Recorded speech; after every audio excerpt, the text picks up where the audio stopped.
What's up, guys? Welcome to what could be the last live stream of 2024. I've got Mr. James Sullivan will be in just a second. Just want to say good evening, welcome, and hopefully y'all have had a great week since the last time I saw you. I actually had a weekend off. Didn't have any shows. I won't have any shows until January. I've been getting a lot done in the studio.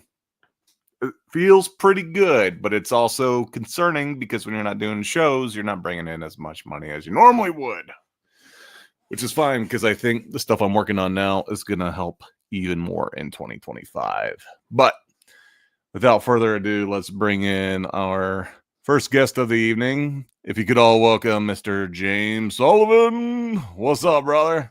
Yo, what's going on, man? Not a lot. I'm digging that wallpaper, man. Thanks. I figured it was, if it's the last show of the year, we'll do a little Yeah. Christmas Yeah, I think it's gonna be the last one. I was trying to kind of figure it out. It's weird that Christmas is on a Wednesday. right? Wednesday. Yeah, that's so Um, strange. I know it's causing a bit of a rift in the regular workforce, where it's like, do we literally just have Wednesday off? So like you can't do half your Christmas Eve stuff. Plus you can't really stay out late Christmas night. Yeah, yeah, it does kind of suck. It does suck. Does that affect you much? So I technically don't have any days off at all. I work No. every single day. Um, Well, I know how that so goes. no, yeah, I saw, yeah, because I'm a contractor, right? So, as a contractor, I don't get any PTO, I don't get holidays, I don't get any of that stuff. Yeah. So really, I have to work regardless of the holiday. But no, I mean, I'm taking Christmas Eve and Christmas off, and I think I may have asked for the day after off. But yeah, it's one of those things, right? It is what Yeah. it is. It's that time of the year.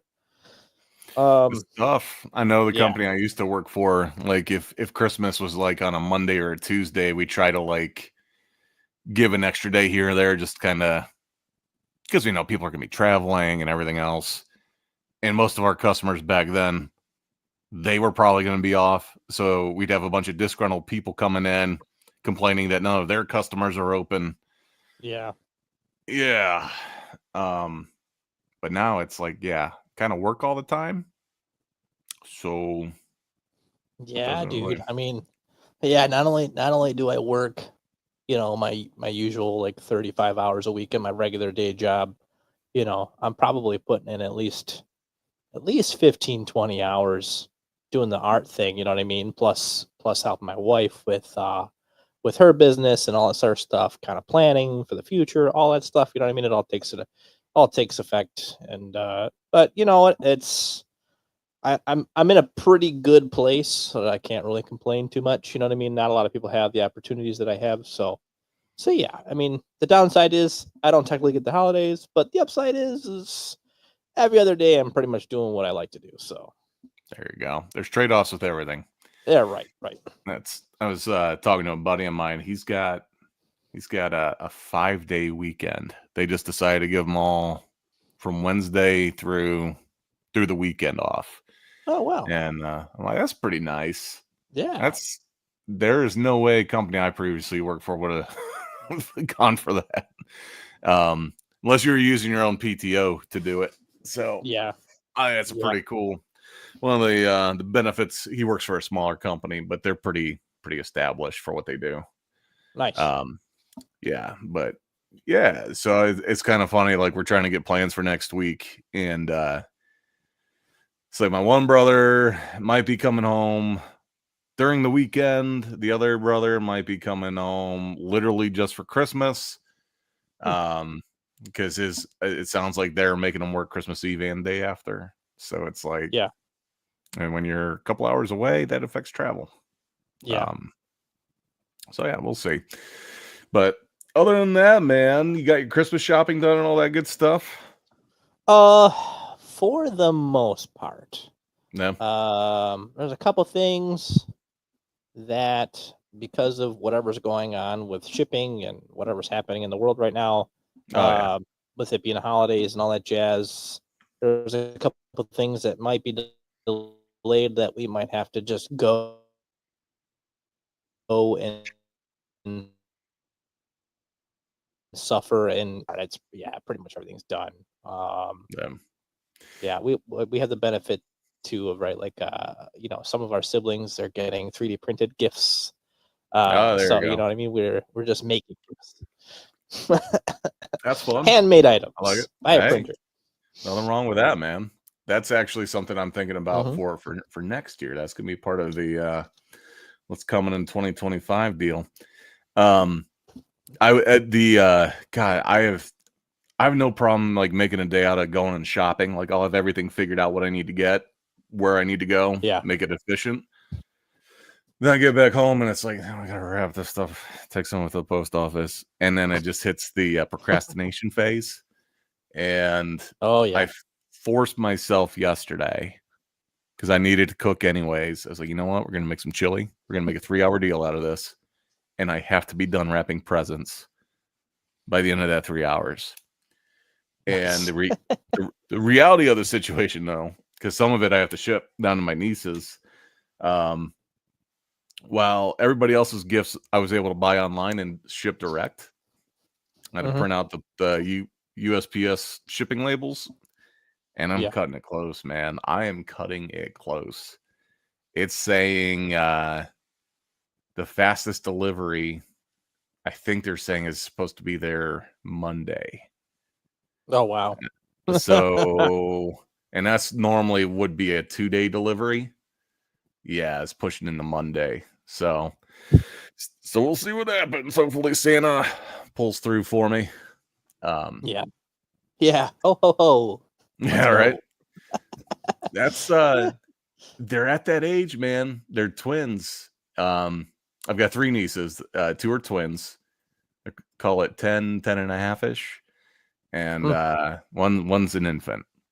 Oh, okay. So the infant's getting a plushie. That's easy. But the twins, it's like I feel like I'm playing like Battleship on like what I get them. It's either a hit or a miss, right? Mhm. There's no in Yeah. between where it's like, okay, they'll use it. It's like it's either gonna be great or not. And Yeah. I went all in on Pokemon, man. Oh, okay. They're getting a boatload of Pokemon cards. Dude, I cannot believe that Pokemon has kind of come back in the waves that it came back in, especially being like it was hot when I was a kid. I mean, this is talking like elementary school, you know what I Yeah. mean? Like I'd get on the bus and play Pokemon with my bus friends. To think that Mhm. like it has survived this long is insane. I remember it was way back in the day. They only feel I feel old when I say stuff like this. They only had red and blue back then for Yeah. regular Game Boy, right? Yeah. And I had no idea what it was, but they had a bunch of them at Best Buy. I'm looking at it, I'm like, I haven't played an RPG in a while. Looks like it could be fun. So I picked it up and it was fun. It was really easy. I didn't buy into you got to catch them all. You Yeah. know, like, Yeah. I'm Yeah. gonna have No. one that's super strong. It's gonna crush everything else. And by golly, that's what I did. Hmm. But I'm like, there's no way this is sticking around. There's no way. Right? Dude, that's I what I thought. couldn't have been more wrong. Yeah. Yeah. Yeah. It Yeah. became like this global phenomenon ever since it came out, man. It's insane. Uh, yeah, I remember my first experience. I was at like, I don't know, it was like some sort of like weekend summer camp thing. You'd go to like, you'd go and do things with other kids on the weekend. Oh yeah. And this kid brought his Game Boy Yellow with him, with the yellow, Pikachu edition Pokemon, and Oh yeah. we played it, and then he accidentally left it at the last day of camp, didn't come back. So it was mine. I'm like, oh, whatever, cool. That And then some kid stole from me. oh no. But I got to play it for a little while, and it was kind of fun. Yeah. And then like years That's later, I that's like contraband at camp, man. Having a whole Game yeah, Boy. yeah, dude. That's sweet. Yeah, it was cool. But yeah, I still remember that. It's so funny. Dude, I quit Pokemon pretty cold turkey though. I like I said, I used the very first, was it Blastoise, the water Pokemon? Okay. That was my dude, right? Nice. Everything that you could do to upgrade him, level him up, power him Yeah. up, give him new abilities. He was invincible. And my cousin, who was a few years younger than me, he thought I was dumb because I wasn't trying to catch all the Pokemon. I'm like, dude, I don't need to.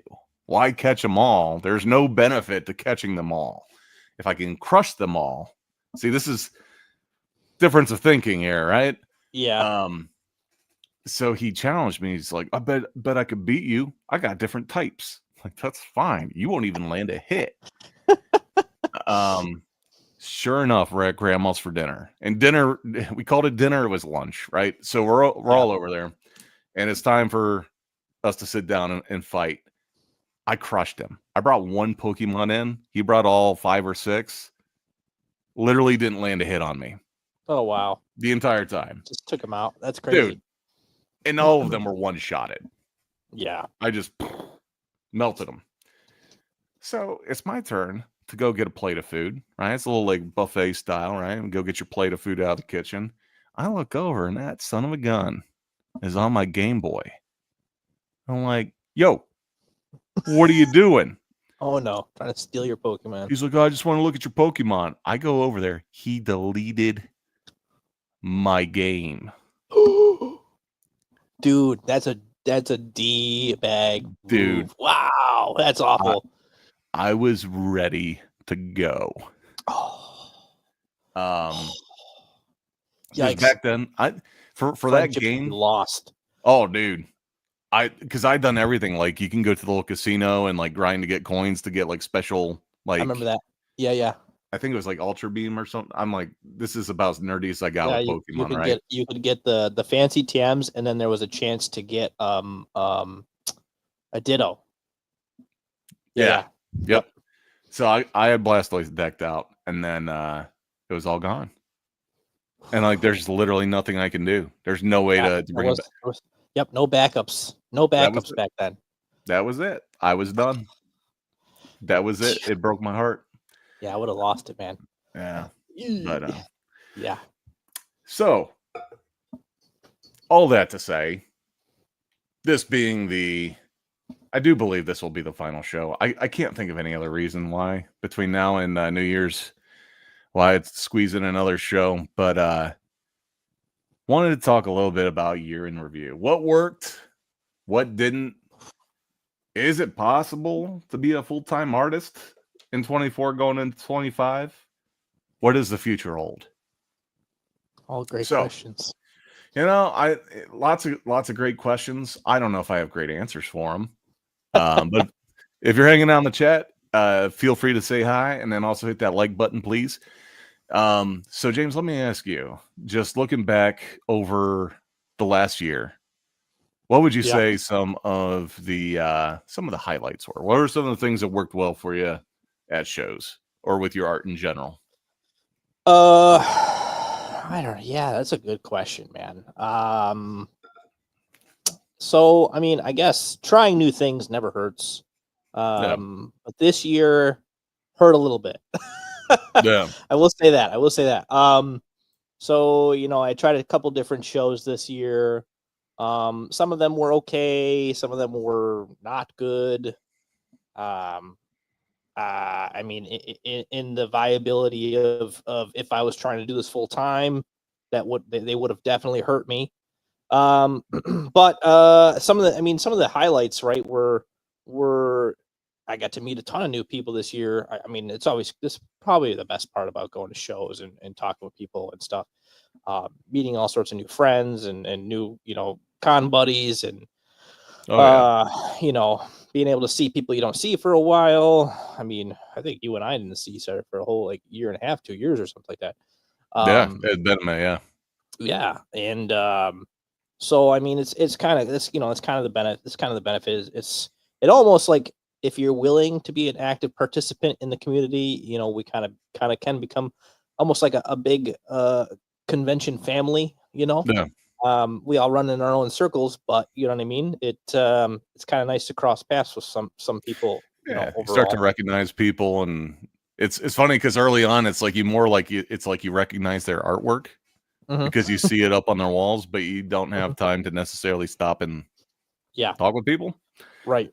And it's funny because early on, I was doing all those tattoo shows, the tattoo conventions, and that show that felt like summer camp. That felt like like if you had a camp that you'd go to every year, like every time you go in and you'd be like, "Hey, how you been?" It's like it felt like its own little family. As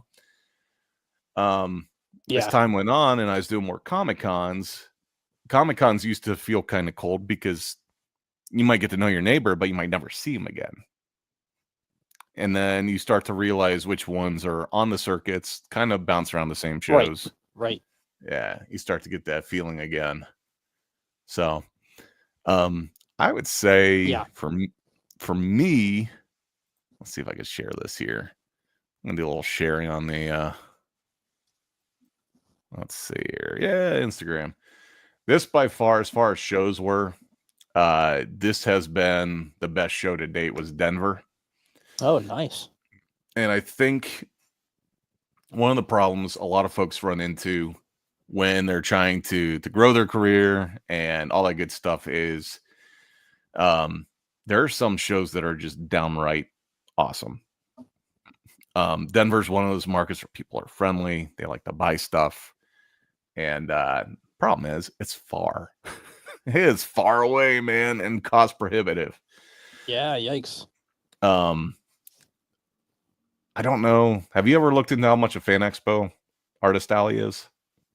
I haven't looked at it in a while. I've been avoiding Fan Expo like the plague. No. It's I'll tell you what, Fan Expo Denver, by far the best show that I've done yet. And these premier artist end caps are the way to go. If you're down in a regular artist alley, you just gotta get lost in the shuffle. But either these end caps or the premier artist 10x10s, they are the way to go. But I think this booth cost me around $1,000. Oh, wow. And then the travel to get out there, I probably had I used points for the hotel. But between, if I had paid for a hotel, dude, lifesaver. Oh, yeah. Yeah, I know. Because last time I get enough points. Oh, sorry. Go ahead. Oh, go ahead. I was just gonna say the only other like affordable option out there, because everything downtown's expensive as hell. The only other option is to stay like 25 minutes out, and that's for a hotel that's like $175 a night.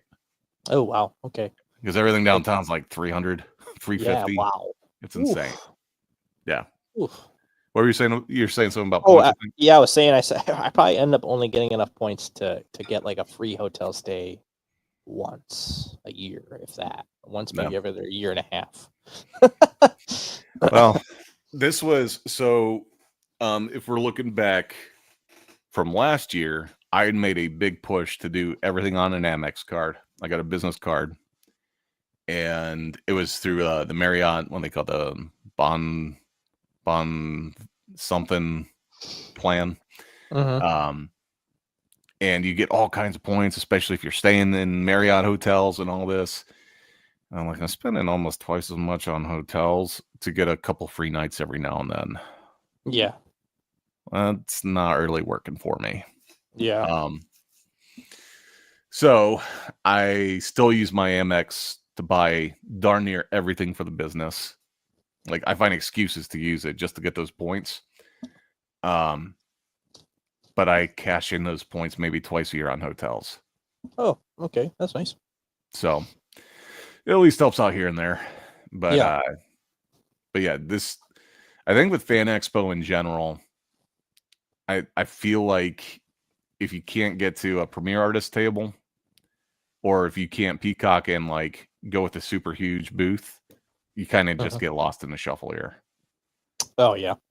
Unfortunately. Yeah, that's how I was when I did my Fan Expo a couple years ago. It was just I was just lost in the sea of other artists. It was bad, man. That one still stings a little, I won't lie. No. Which one was it? Fan Expo I can't remember. Is it Philly or Pittsburgh? One of the other. Oh, it's Philly.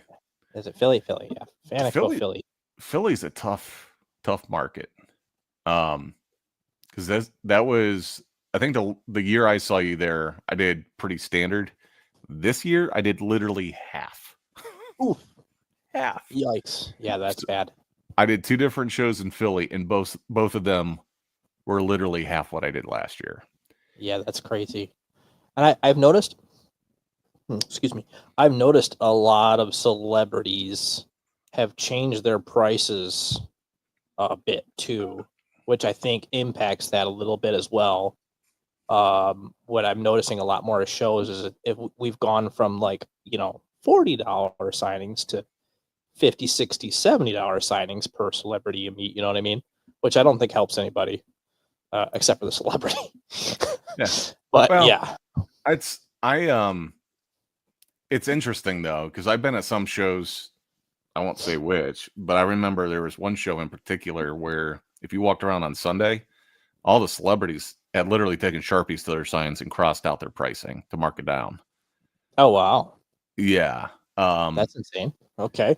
So it's one of those things when you're sitting in a booth, you kind of have a very pinhole look at what's going on at the show. Yeah, right. And it can get irritating when you see someone that has a stack of like 30 autographs and like, man, I would buy your stuff. I love it, but I got everybody's autograph. So it's like, dude, you spent like $3,000 in autographs. You don't have $20 for a print. Right. Right. Right. Yeah. I think the reality of it is that there is so much money in these rooms that I can't look at other either celebrities or booths as being the reason why I didn't get paid. Yeah.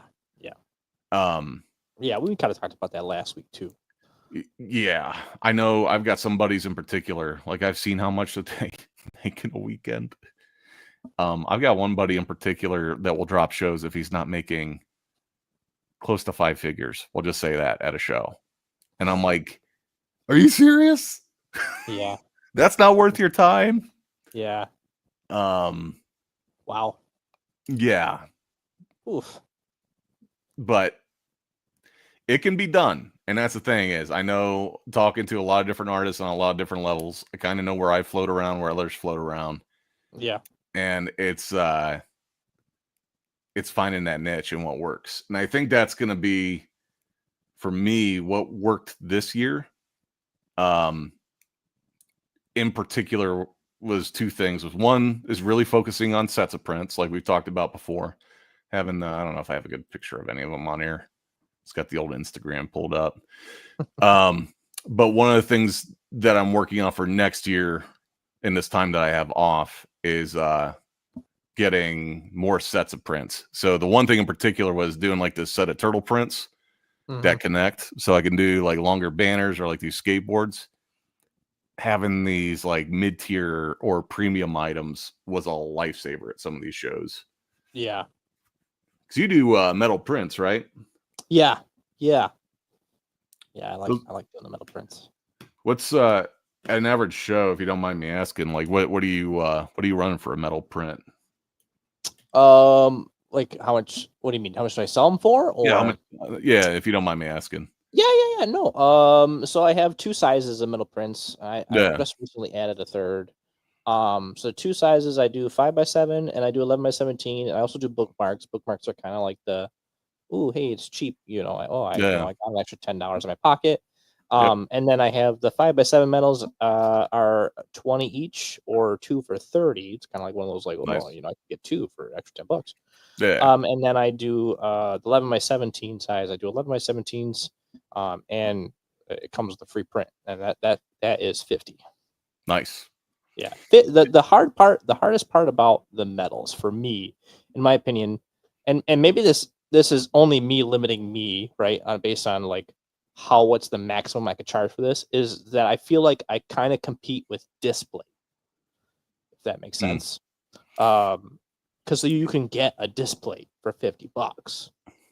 You know what I mean? I think they make bigger and smaller ones too, but yeah, I think we do that, right? We started doing math because I did the same thing when I had acrylic prints. Yeah. I was looking at how much like V1 and how much Panda were charging for theirs. And the only way I could really justify having like a really premium price for something was by having the giant acrylic prints. Yeah. So if you, at the time anyways, I believe both of those companies, the only way you could do a 24 by 36 like big poster size acrylic Mhm.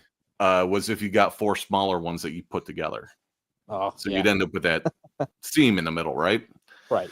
Well, I was getting these giant just plates of acrylic that looked amazing. The problem was like trying to get people to pay a premium price for it. It got a lot of people to slow down and look. Yeah. Oh, Sometimes yeah. it helps sell the $30 print, but Right.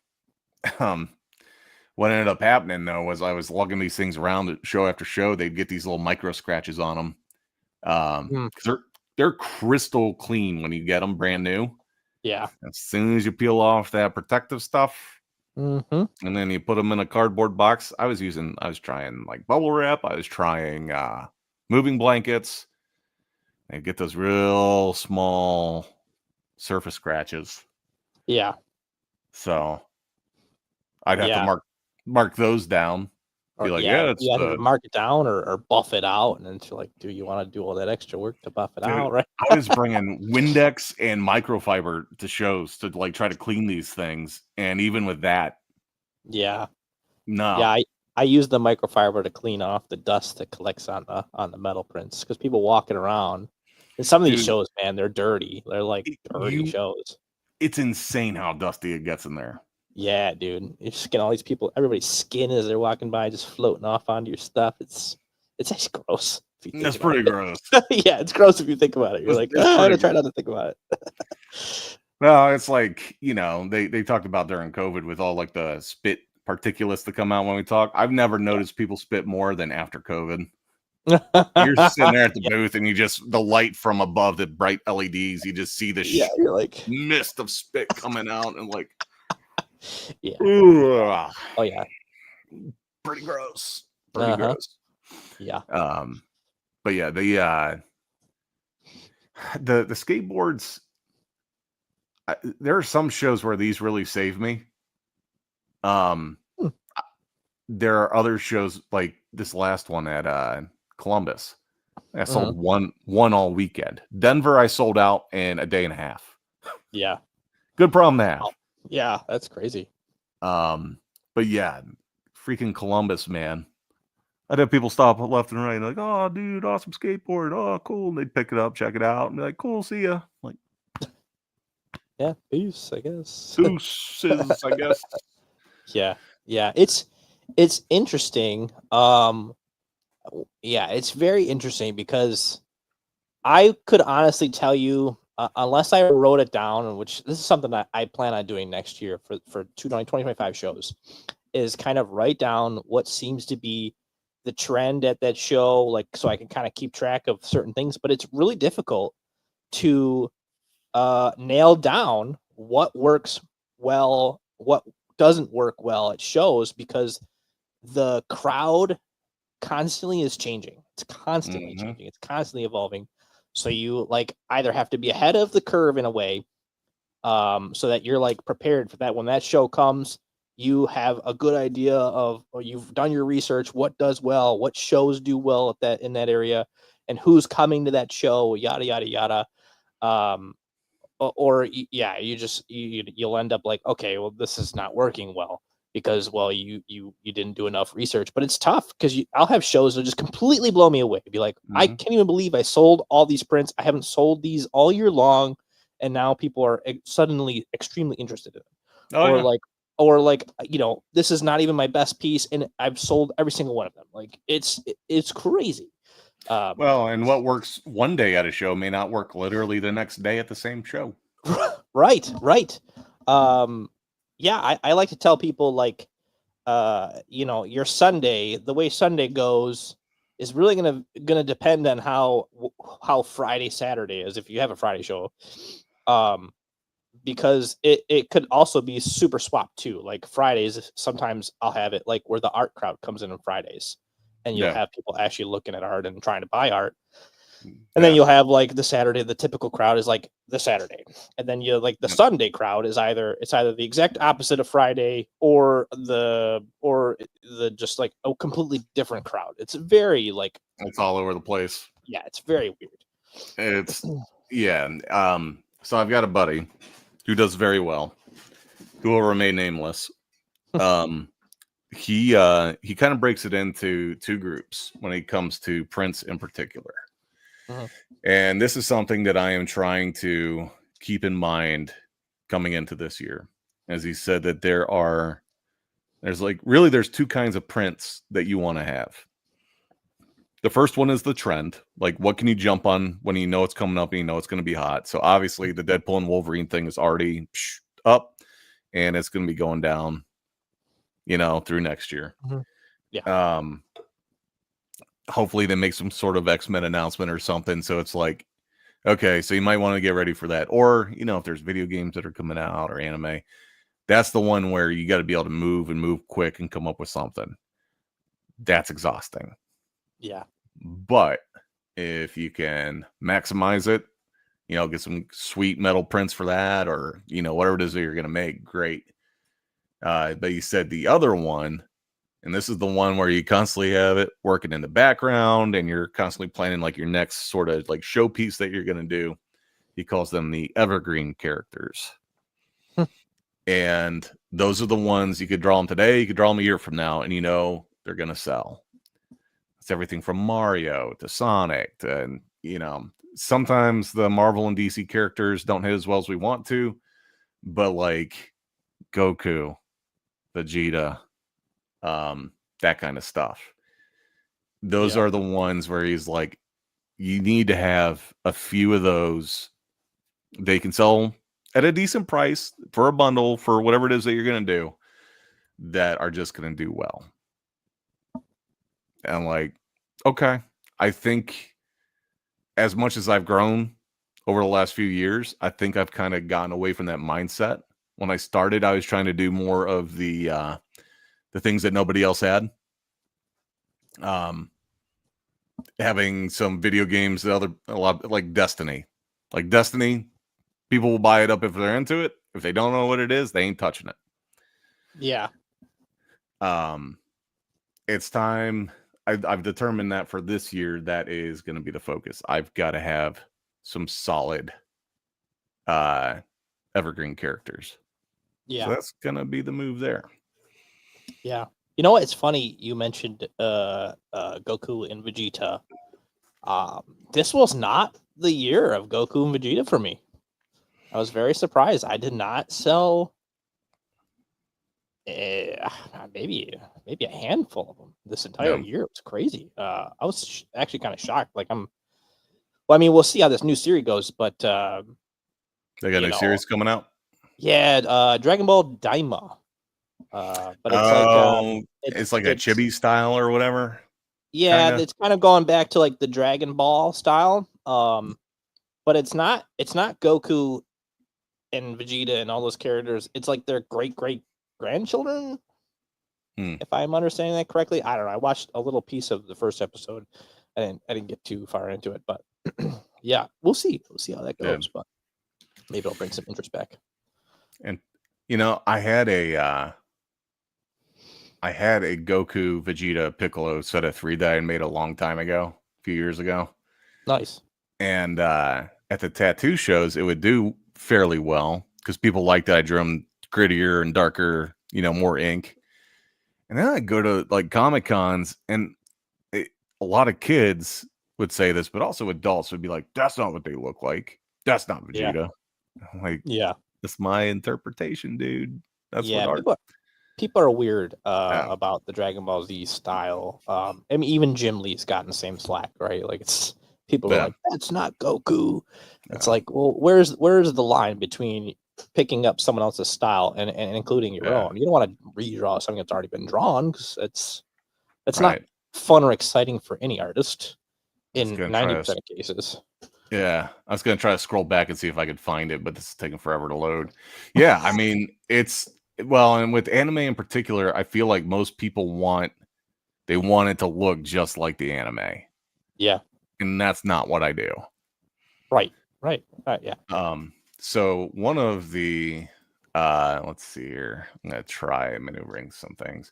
So one of the things I have ready for 2025. Let's do another little screen share here. Is this will be one of the new sets for. So I've got Berserk lined up. Nice. So we're going to be doing a set of 5. I've already. Come on. That's the beauty of Windows. Wow, I'm losing everything. There we go. All right, I'm just gonna click through. So we've got Skull Knight. We've got the Wolf Armor. I think that's what they call it. I'm gonna have Griffith. Don't even know their names. And Femto, the God Hand. Nice. And then, of course, there is this one I've had for a while. This has been one of my best-selling pieces. Oh, nice. As far as anime goes, this has really been the only anime piece I've had solid over the last couple years. Yeah. And Never watched Berserk. I'm going to check it out. I've heard mixed reviews on. I guess they did a couple different animes, like movies, maybe a series, but everyone swears at the manga. And I know just seeing some of the pages from the manga that it's definitely, yeah, it's pretty hardcore, dude. Like every panel is that detailed. That's cool. Pretty wild. Dude was a legend. So that's one that is in the works, and then there's 2 more I want to try to get done. I might just make them big posters because I don't know where I'm going to put all these things.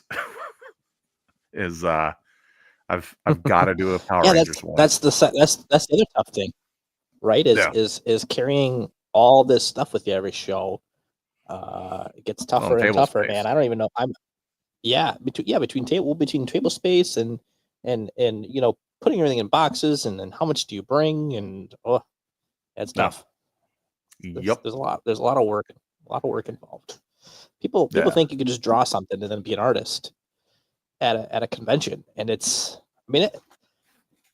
do it if that's what you want to do. But I mean, there's just so many things involved and so many logistics involved in what you're doing and how much money you're making and all that other stuff. Is it worth it? Even stuff like that. Like, these are all the questions you got to ask yourself when you're an artist at a convention.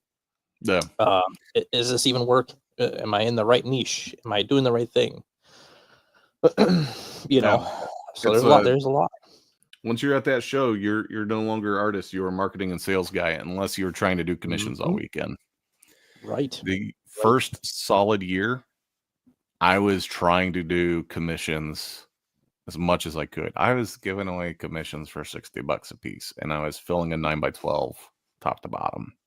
Oh man. Sound like me.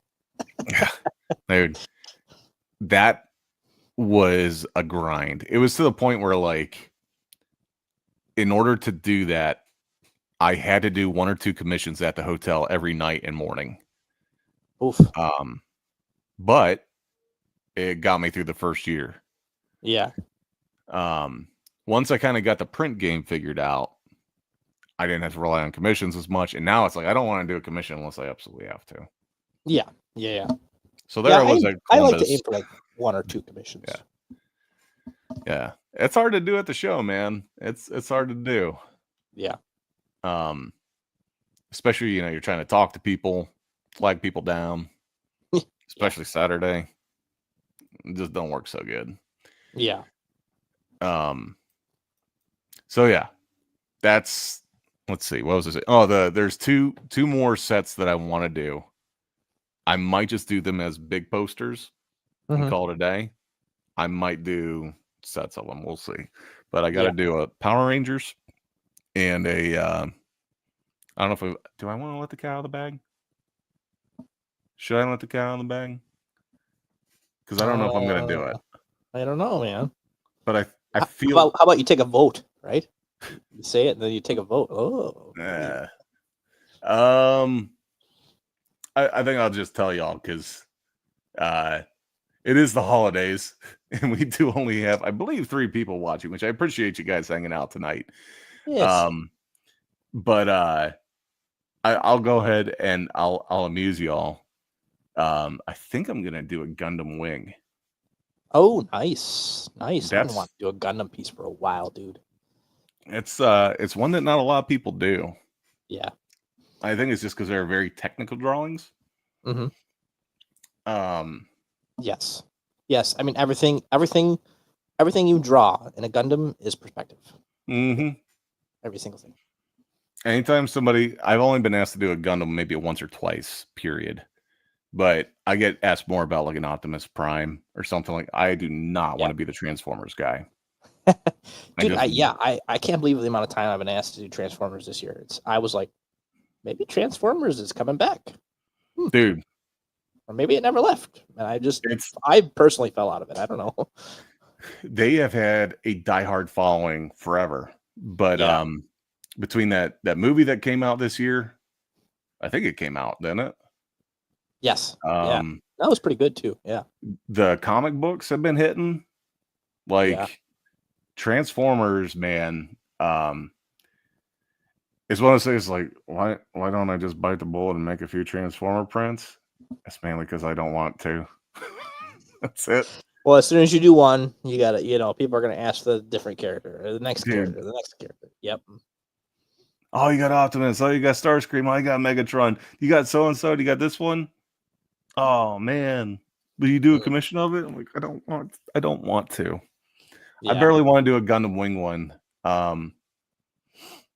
But it's one of those things where it's like I have to have a couple more like anime sets going into next year because I'm going to be doing more shows that are what is it? There's one in Cincinnati that's more of a animation and anime show that I got to have some more stuff like that for. Yeah. And then GalaxyCon does some animate shows that are all their celebrities are voice actors. Oh, nice.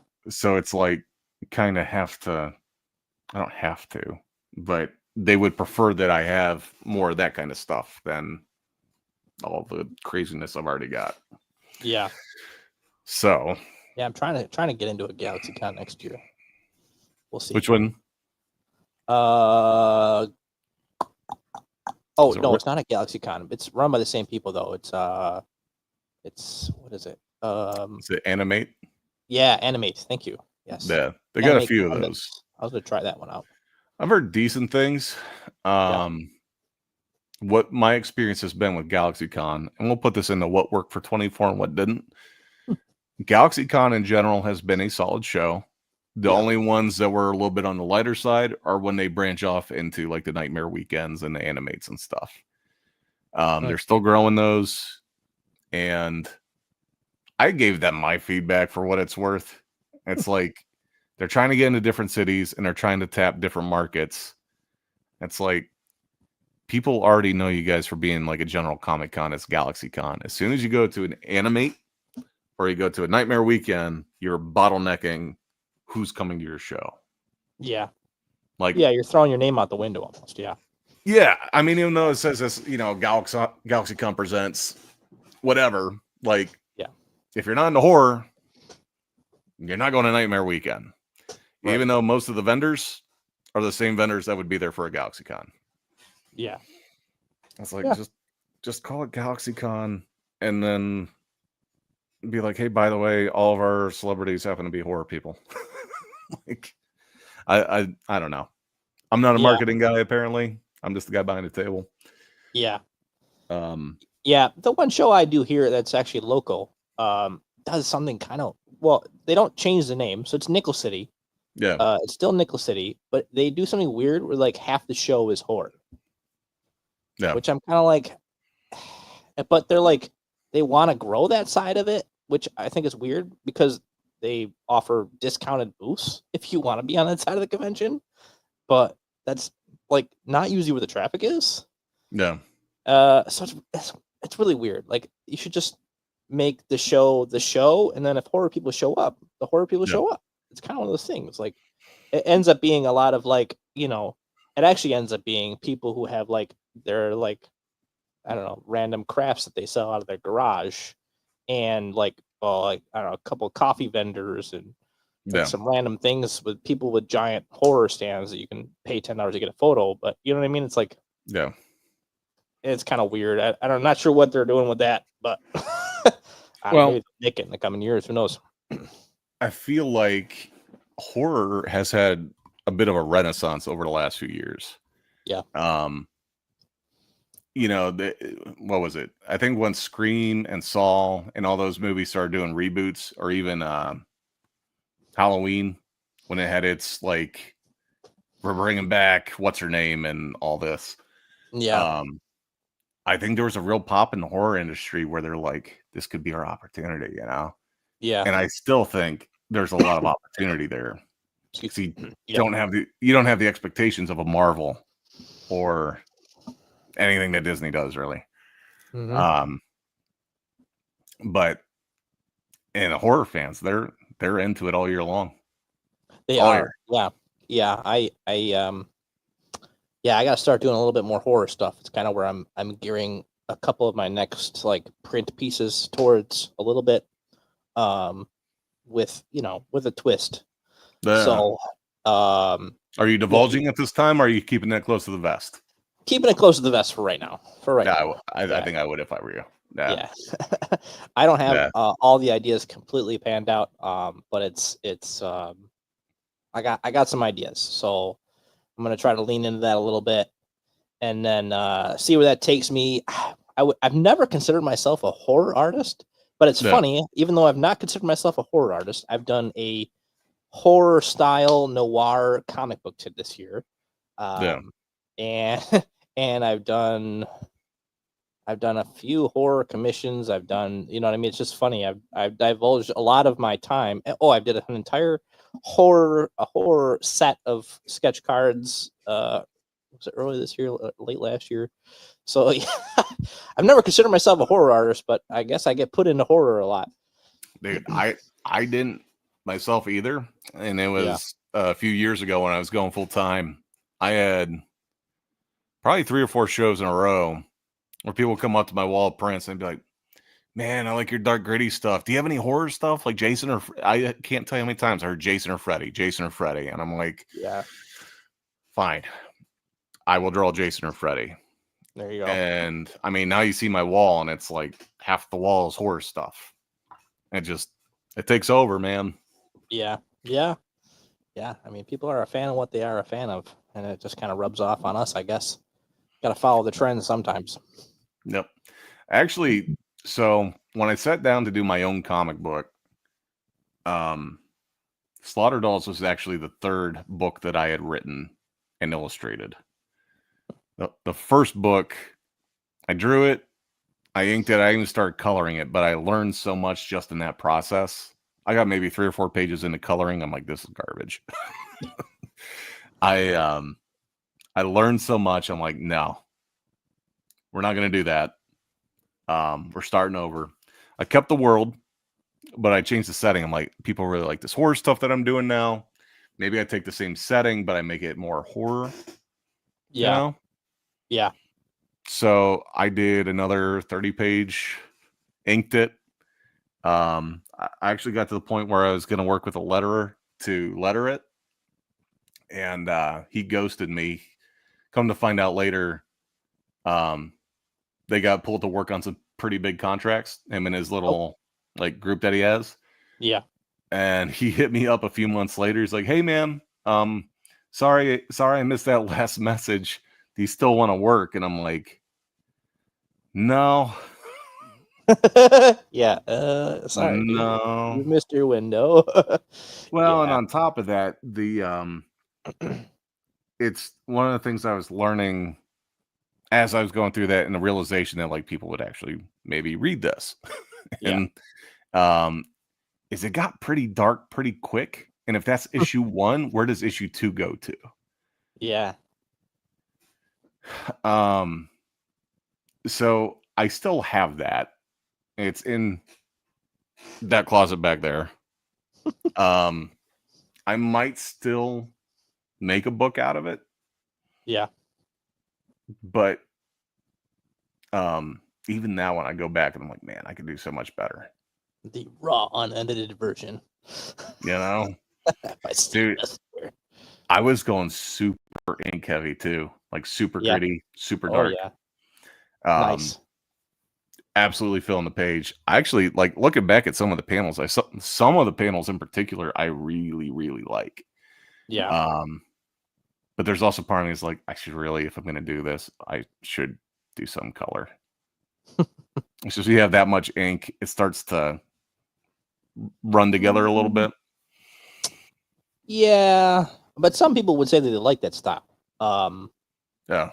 Yeah, it was kind of one of those things too with the book with the pages I just did for Dex Damon. The original pages that I did color. Mm-hmm. Well, I should say grayscale color. I did grayscale color. And I was like, okay, I actually liked the way that the grayscale color looked. But with this newer iteration, I went even darker with my blacks and even heavier with my cross hatching. I kind of decided that this one we're gonna just do black and white. Because it kind of like tells the story without adding the color. You can tell like the way I added texture to the walls and stuff. Like it was a huge learning experience. And like I mean, yeah, I would tell anybody's listening, you ever want to get into comics, you ever want to draw a comic, just draw it. It doesn't matter where you're at in your progression, where you're at as far as how far you are with your anatomy, whatever. Just draw a comic, draw a couple pages, draw 3-4 pages, do the pencils, do the inks, get that idea, because you're going to learn so much in just those 4 pages that you're going to be blown away. By the time you get to the 5th page, you're going to want to redraw all 4 pages. Exactly. Because that's exactly what happened to me. I think I've redrawn Dex. This is my 3rd reiteration. And I'm finally like kind of happy with it. We're kind of at that point now where like it's been long enough. It's gonna go out. It's going out. So yeah, I'm really excited. I'm really excited about that. So that's probably one of the biggest things of 2024 is by the end of this year, you will see Dex Damon number 0. Yeah. Released digitally. What's up, Jake? What's hey, happening, Jay, man? what's going on? Yeah, it's the best advice I got as far as comics early on was from buddy of mine, Cameron Johnson. He's big in the indie scene. He's done a lot of turtle related stuff too for like retailer exclusives and stuff. Thanks, Jay. I appreciate that, brother. And we're just hanging out, man. We're just recapping the year, dude. Just talking about things that worked, things that didn't. That kind of stuff, man. Yeah. But one of the pieces of advice that Cameron gave me was similar to what you're saying. Is he said, do whatever you have to do to get 8 pages done. And he even said, like, if you get a few pages in, you're like, this sucks, and I got to start over. Then yeah.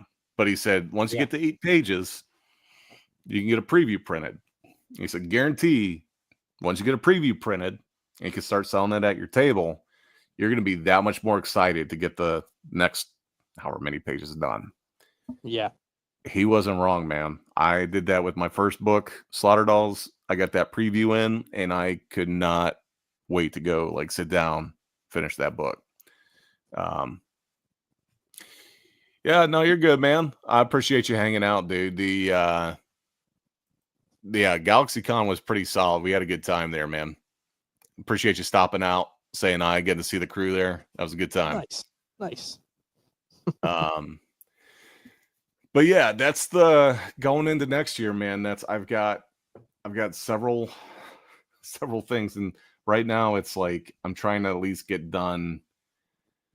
I got to get my print wall updated, so that's kind of some of the things that you're seeing already. And then the other thing is March, I'm shooting to do a full launch of Alice in Slaughterland. but I'm co-launching with that Kickstarter. I'm doing a preview for Black Kitty. That's it's currently at my booth, but I'm gonna have Kickstarter exclusive covers, or should I say premiere covers? We'll figure it out by then. And then Darkseid 2 is gonna launch midsummer, and then Slaughter Dolls 3 is gonna be towards the end of next year. And I'm like, my head's spinning just thinking about doing all that. No doubt. No doubt. Yeah. Layouts are done for Darkseid 2. Alice is pretty much inked. But yeah, it's a lot. Yeah. But yeah, man, that's awesome. If I hadn't taken that first step, like you said,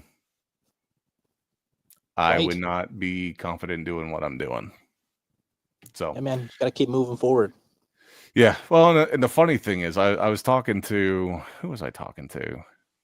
But comics is let's see. The green screen.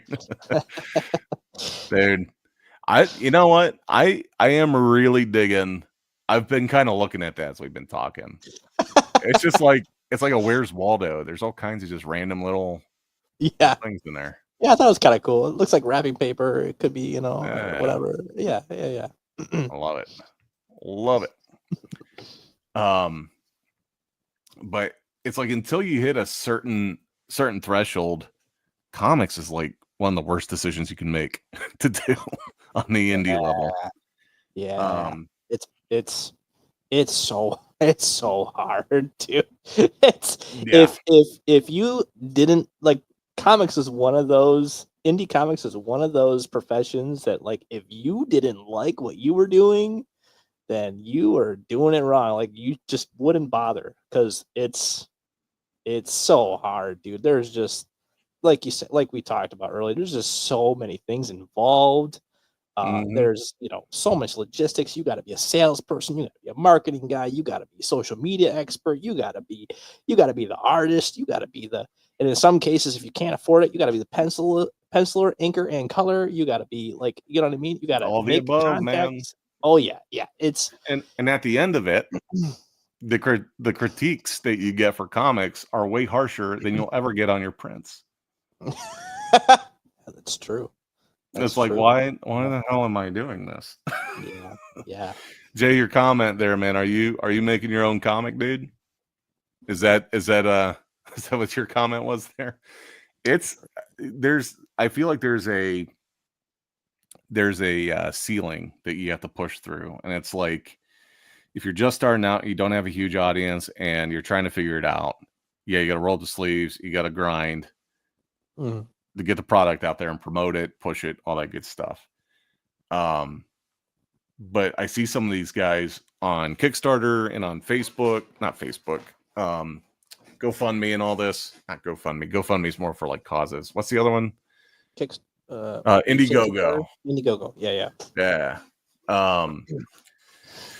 Is that some of these guys, I mean, they're getting on there and they're making $30,000, $60,000, $90,000 on a campaign. And it's like, okay, if I can get to that point where now obviously virtually half of that, if not more, is going to get sucked into fulfillment costs and then printing enough books that you can actually sell. And a lot of those guys, they are paying pencilers and inkers and colorists. So most of that money is already gone. Yeah. Shipping. But if I'm doing most of it myself, and if I can get to that point, I'm the penciler, the inker, and the colorist. So I might actually be able to see a profit. Yeah, but it takes you 3 times as long to get there. I don't know that it does. All right, maybe 1.5 times. Depends on your workflow. It's funny, man, because like I was talking to a buddy. He's trying to get me set up with someone else in the industry that was looking for someone to kind of do like a preview book for him to see if they want to go to print. And he's like, you know, how long would it take you to do a page? I'm like, pencil, inks, and colors. So yeah, I said a day. And I said, if I really want to carve out time, I could probably do 2. Yeah. Depends on how detailed the page is, and it depends on all the stuff. But if I really wanted to knock it out, I could. He's like, so you could do a book in a month? I said, if I really needed to, I could. I could probably do it in less than a month. 100% on my own, simply because, and I've said this before, if you're penciling for a major company, you have to draw everything. If you want bricks on the wall, you got to pencil in those bricks. Yeah. All of that stuff. If you're inking, then you have to ink every single one of those things. And if you're coloring, then you got to do your thing there too. Whereas now it's like I can save pencil because I'm going to ink some of those details because I know I can just go in there and ink it. Or I can digitally paint it. Yeah. And it cuts off half the mileage on my pencil. Yeah. So yeah, unless you're you know, somebody like Jim Lee, or you know, one of those guys that can just do, you know, bare minimum pencils and send it off to your inker and have the inker already know like where you're at and where you're trying to go with what you penciled. Then, yeah, it's exactly like coming in. You need to have clean. This needs to be clean. But the more professional you get, and the more you've dialed in who your inker is going to be and whatever else, and how they read you, the looser you can be, right? But yeah, exactly. That's the tough part. And you know, having that pencil inker relationship really can be make or break. And same thing with pencil inker colorist relationship too. I mean, some people color one way and some people color another way, and it might not be really what you're looking for your book or your piece or whatever. I've run into that problem tons of times. Yeah, I've been hiring colorists for probably about 5 years now. It's at this point, it's like the more I just force myself to do stuff on my own, it's like I really like where I'm at now. I might show it a little teaser for a finished color piece here. Jay says, yeah, he's looking into getting into the comics. He says, I haven't drawn since high school. Lance Footer is showing me the way. I've heard Lance's name more times recently than not, and I have yet to meet this guy. Yeah. Just did some lettering for Con Artist and the Power Hour 3. Very nice. Very cool. So lettering, that's one of those things that I really forced myself to step up my game for the last, I don't know why I try to find stuff when I'm in the middle of a show. Oh, here we go. I really forced myself to step up my game for Slaughter Dolls. I actually went and bought like the different font packages so I, you know, don't potentially get in trouble, copyright stuff. But like, I feel like my lettering, especially when it comes to like the action stuff, I know it's backwards because of cameras and how stuff works, but I'm really happy with how this one looks and turned out. That being said, the one thing I really got to get dialed in is my actual word bubbles. I've gotten better with them, but they're very too perfect, right? Like I want them to look more hand drawn without actually having to hand draw every single one of them. Yeah, if that makes any sense. There is a website you can go to, and I don't remember. I'll have to send it to you. That they sell you commercial fonts that are often used in comics that are kind of like what you're looking for. That's probably what I got. They have a bunch on there, and I'm actually learning as I'm reading other people's comics that I think I bought from the same site they did, because some of the fonts. Yeah, probably. Yeah, it's kind of like an industry standard almost to buy from this one people. So one company. So 65,000 fonts. I'd shoot myself when I try to find a font for somebody. I would shoot myself. That's insane. That's well, he was in brand and marketing, so that makes sense. But yeah, 65,000. Still, I mean, at that point, you're getting paid to either remember all the fonts that you have or spend hours looking through the fonts to find the right one. Damn. 18 terabytes of storage for that. Holy smokes. Insane. Yeah.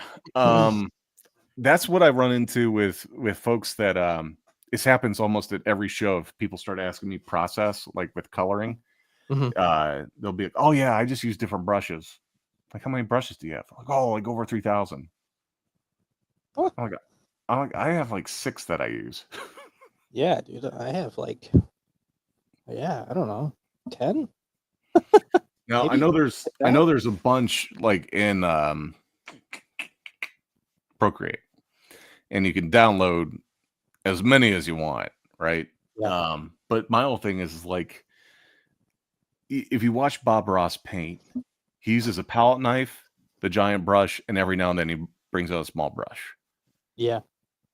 Now, granted, I use more than 3 brushes, Yeah. but I use the same ones. I'm just gonna share finished Eh, piece here. I We're gonna know for do a fact Alex Sinclair paints on one layer. that. That I don't do. Yeah. I have that gives me a certain amount of anxiety. Just He doing paints on one. one layer. Yeah, he's something else. He uses some other tools that kind of gives him the benefit of having other layers.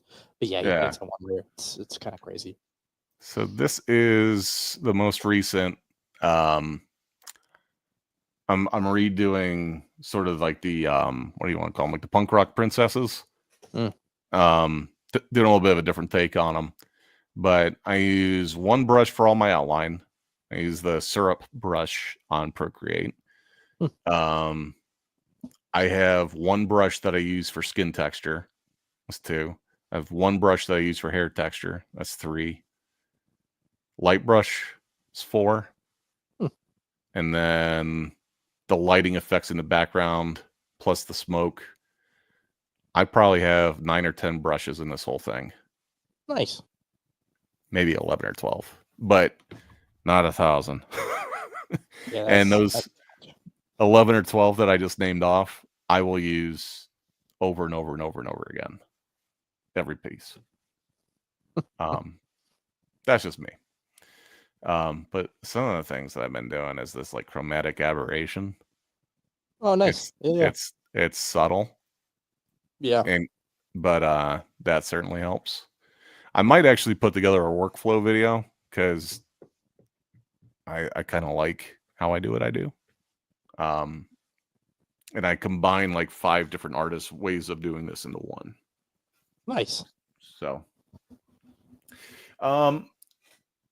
you know, I've had people ask about tutorials, Jay. I might do a for free one and see how that goes. It's a time thing. It really is a time thing. Mm-hmm. I think it was actually this piece in particular. I was halfway through and I'm like, it'd be cool if I was recording this. And I do have the time lapses. Like Procreate saves all that. Which I think is hilarious when people are like, they can't prove that their stuff's not AI. Yeah. And they won't show their layers and they won't show the video. And it's like, oh yeah, I use Procreate to do this. I'm like, dude, it has built-in video. Like, Mm-hmm. oh, I disabled that. Did you? Did you even use Procreate? Yeah, unless you're using freaking an insane level of DPI detail that you need to save those resources, it doesn't make sense. Yeah. Yeah. Yeah.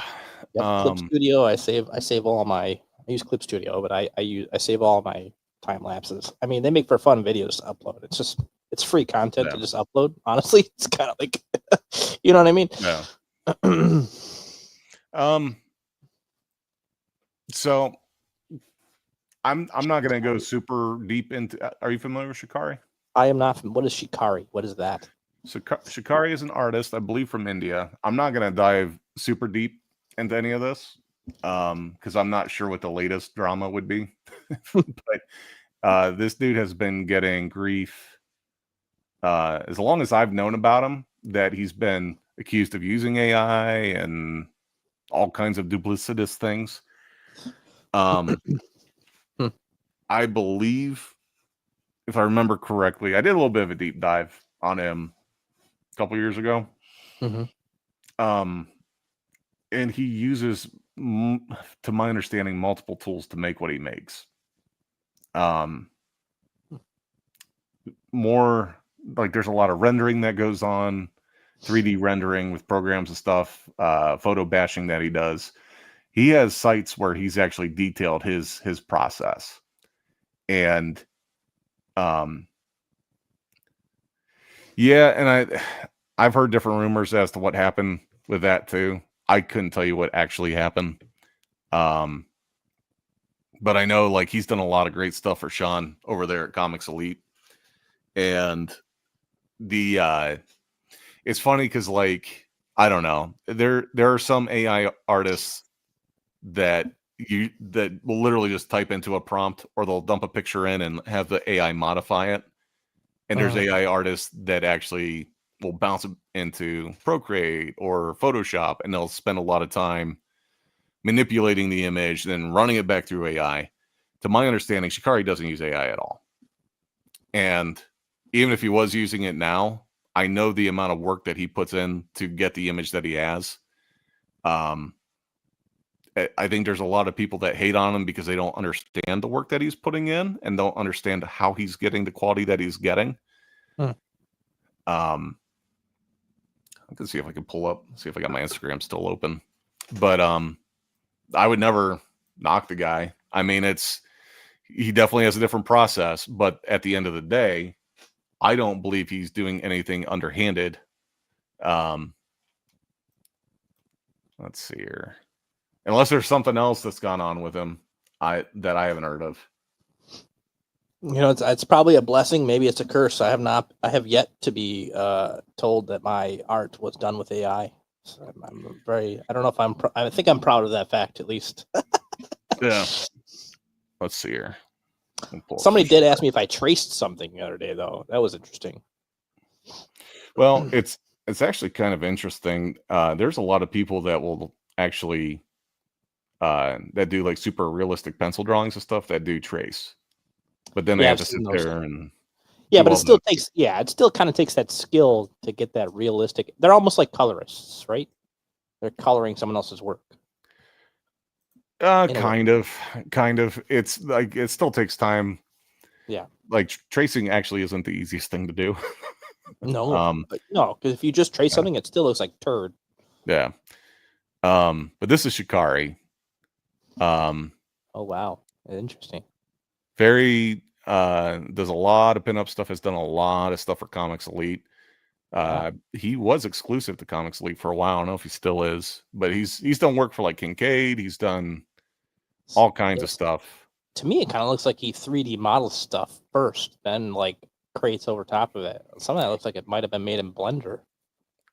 Well, that's that might be what he's doing, a Blender or something similar. Yeah. At the end of the day, though, like I don't care what you're doing in Blender, there still is a lot of work that goes into all these, and he does make his own brushes for textures and stuff. Just looking at this, I don't think it's AI. No, it's not. Yeah, definitely not. Well, so AI is interesting. I have yet to see AI that gives females different proportions, I'll say, right? I could tell on this one. No. There's like, you know what I mean? There's a lot of effort going into this. Well, and it's understanding lighting, understanding fabrics and textures and stuff. And he'll even go through, because they do like the regular cover, slightly less clothing cover, and then like the completely nude cover, that sort of thing. Yeah. So like even knowing how to do all that stuff, it's the dude has a skill. I understand why artists and even some customers hate on him, is because they don't understand what he's doing. And the only way that they can comprehend is like, well, he must be using AI. It's like, that's not, it's not it. And yeah, he might be using different programs to do heavy lifting here or there, but he still has to take all the time to piece it all together. And at the end of the day, he made it. He didn't use a prompt generator. So I really commend, like, Sean had a golden opportunity to like get this guy on board as an exclusive artist. I think that was like the best move that dude could have made. Like, this dude pumps out some serious sales with his covers. Oh yeah, no doubt. That being said, I also meet people that are like, these not for me, and I'm like, that's totally fine. That's what art is. It's right. You know, some people like. I wouldn't buy that. I personally would not buy a cover like that, but that's me. Yeah. Yeah. I'm not saying that that's bad art. It's not my thing, you know? Right. Yep. But yeah, he does some really, really good stuff. So I don't know if there was Shikari drama going on again, but if I had to guess, it's probably because people are accusing him of AI and he isn't showing the satisfying proof that people want, would be my guess. Yeah. But I don't know. At the end of the day, like there's another artist that I saw at, where was it? Motor City. It was, I don't know. When you don't see a bunch of AI art and then you see obvious AI art, it stands out like a sore thumb. And I won't say who the artist is because I don't want to throw stones. I don't want to accuse anybody if I don't have hard proof. But I looked at his Instagram and he had the original drawings, and it literally looks, I mean, you know what it looks like when you look at someone's original sketch, right? Like, original sketch. There's all kinds of like energy lines and stuff that didn't get erased all the way and all this stuff.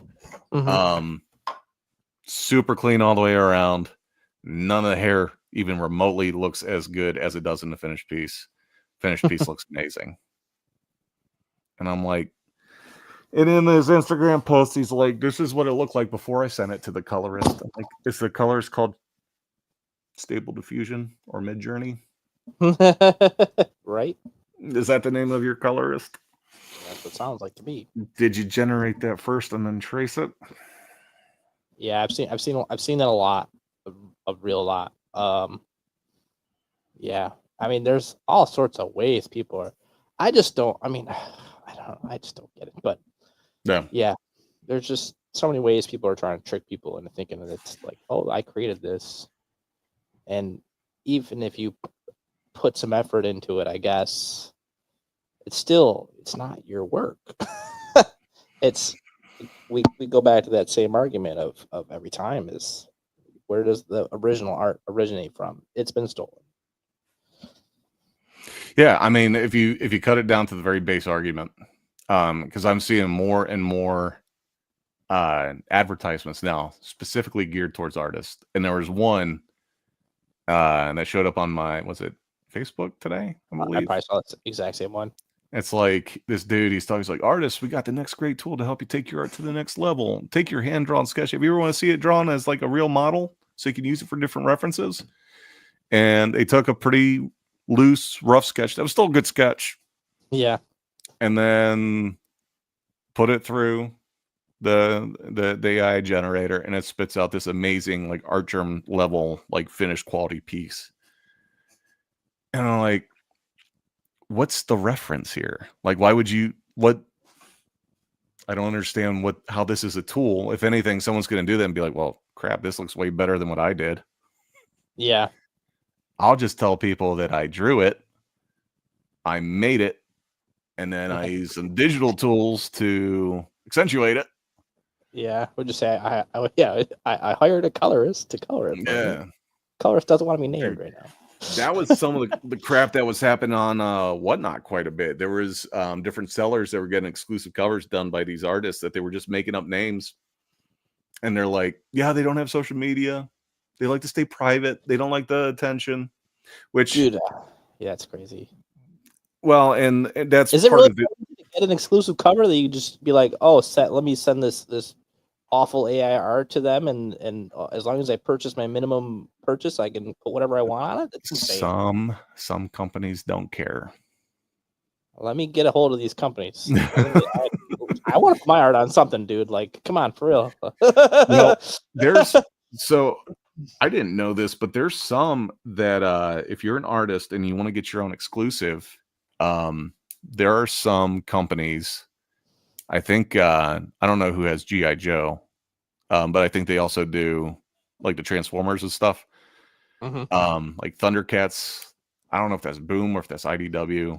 Whoever has those, I believe there's a way if you're an artist to get on their like registry that if you want to get an exclusive done, you get a discount being a private exclusive artist, and you don't necessarily have to buy 1,000 copies of Cover A. You can just get your exclusives. I don't know how lucrative that is.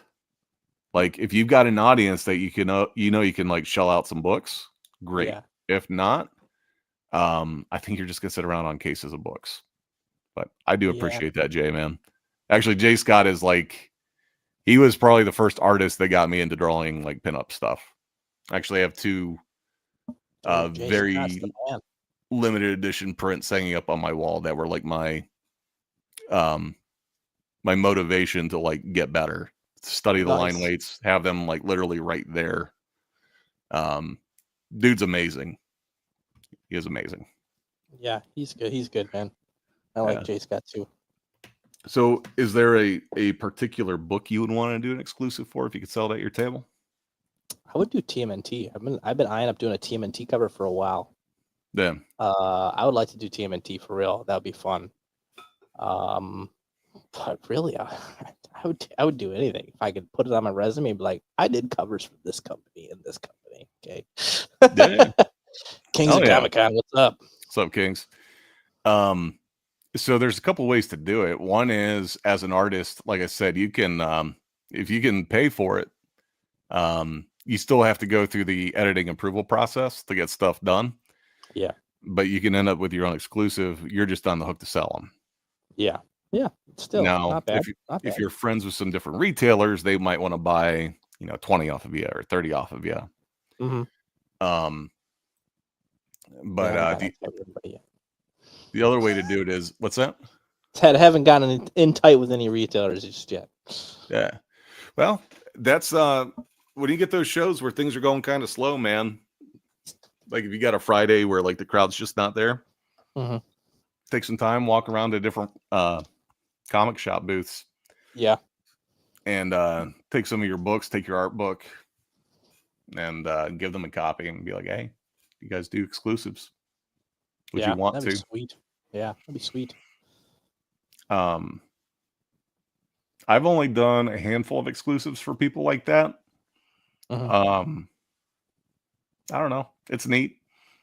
I know I've gotten to do a Red Sonja for somebody. It was really cool. Michael, he's a real Sapphire Skull Comics, real good dude. Yeah. That Ronin cover that I did, that was for Clan McDonald. That was cool. good. Yeah, that's cool. So there's opportunities there. I do the math on it, and this is kind of where my head's at going into next year. Is like the amount of covers that you would have to do to make that your primary gig is an insane amount of covers. Like, I make it easy to try to explain to my family, like I'm eating okay, is I'll tell them I did a Turtles cover. I'm like, whoa, Ninja Turtles? I'm like, yeah. And like, Last Ronin. Like, what's Last Ronin? Like, don't worry about it. It's fine. Like, you don't have to worry about me. Yeah. Nice. But the reality of it is that one cover, it paid less than the full-time like corporate gig that I had previously.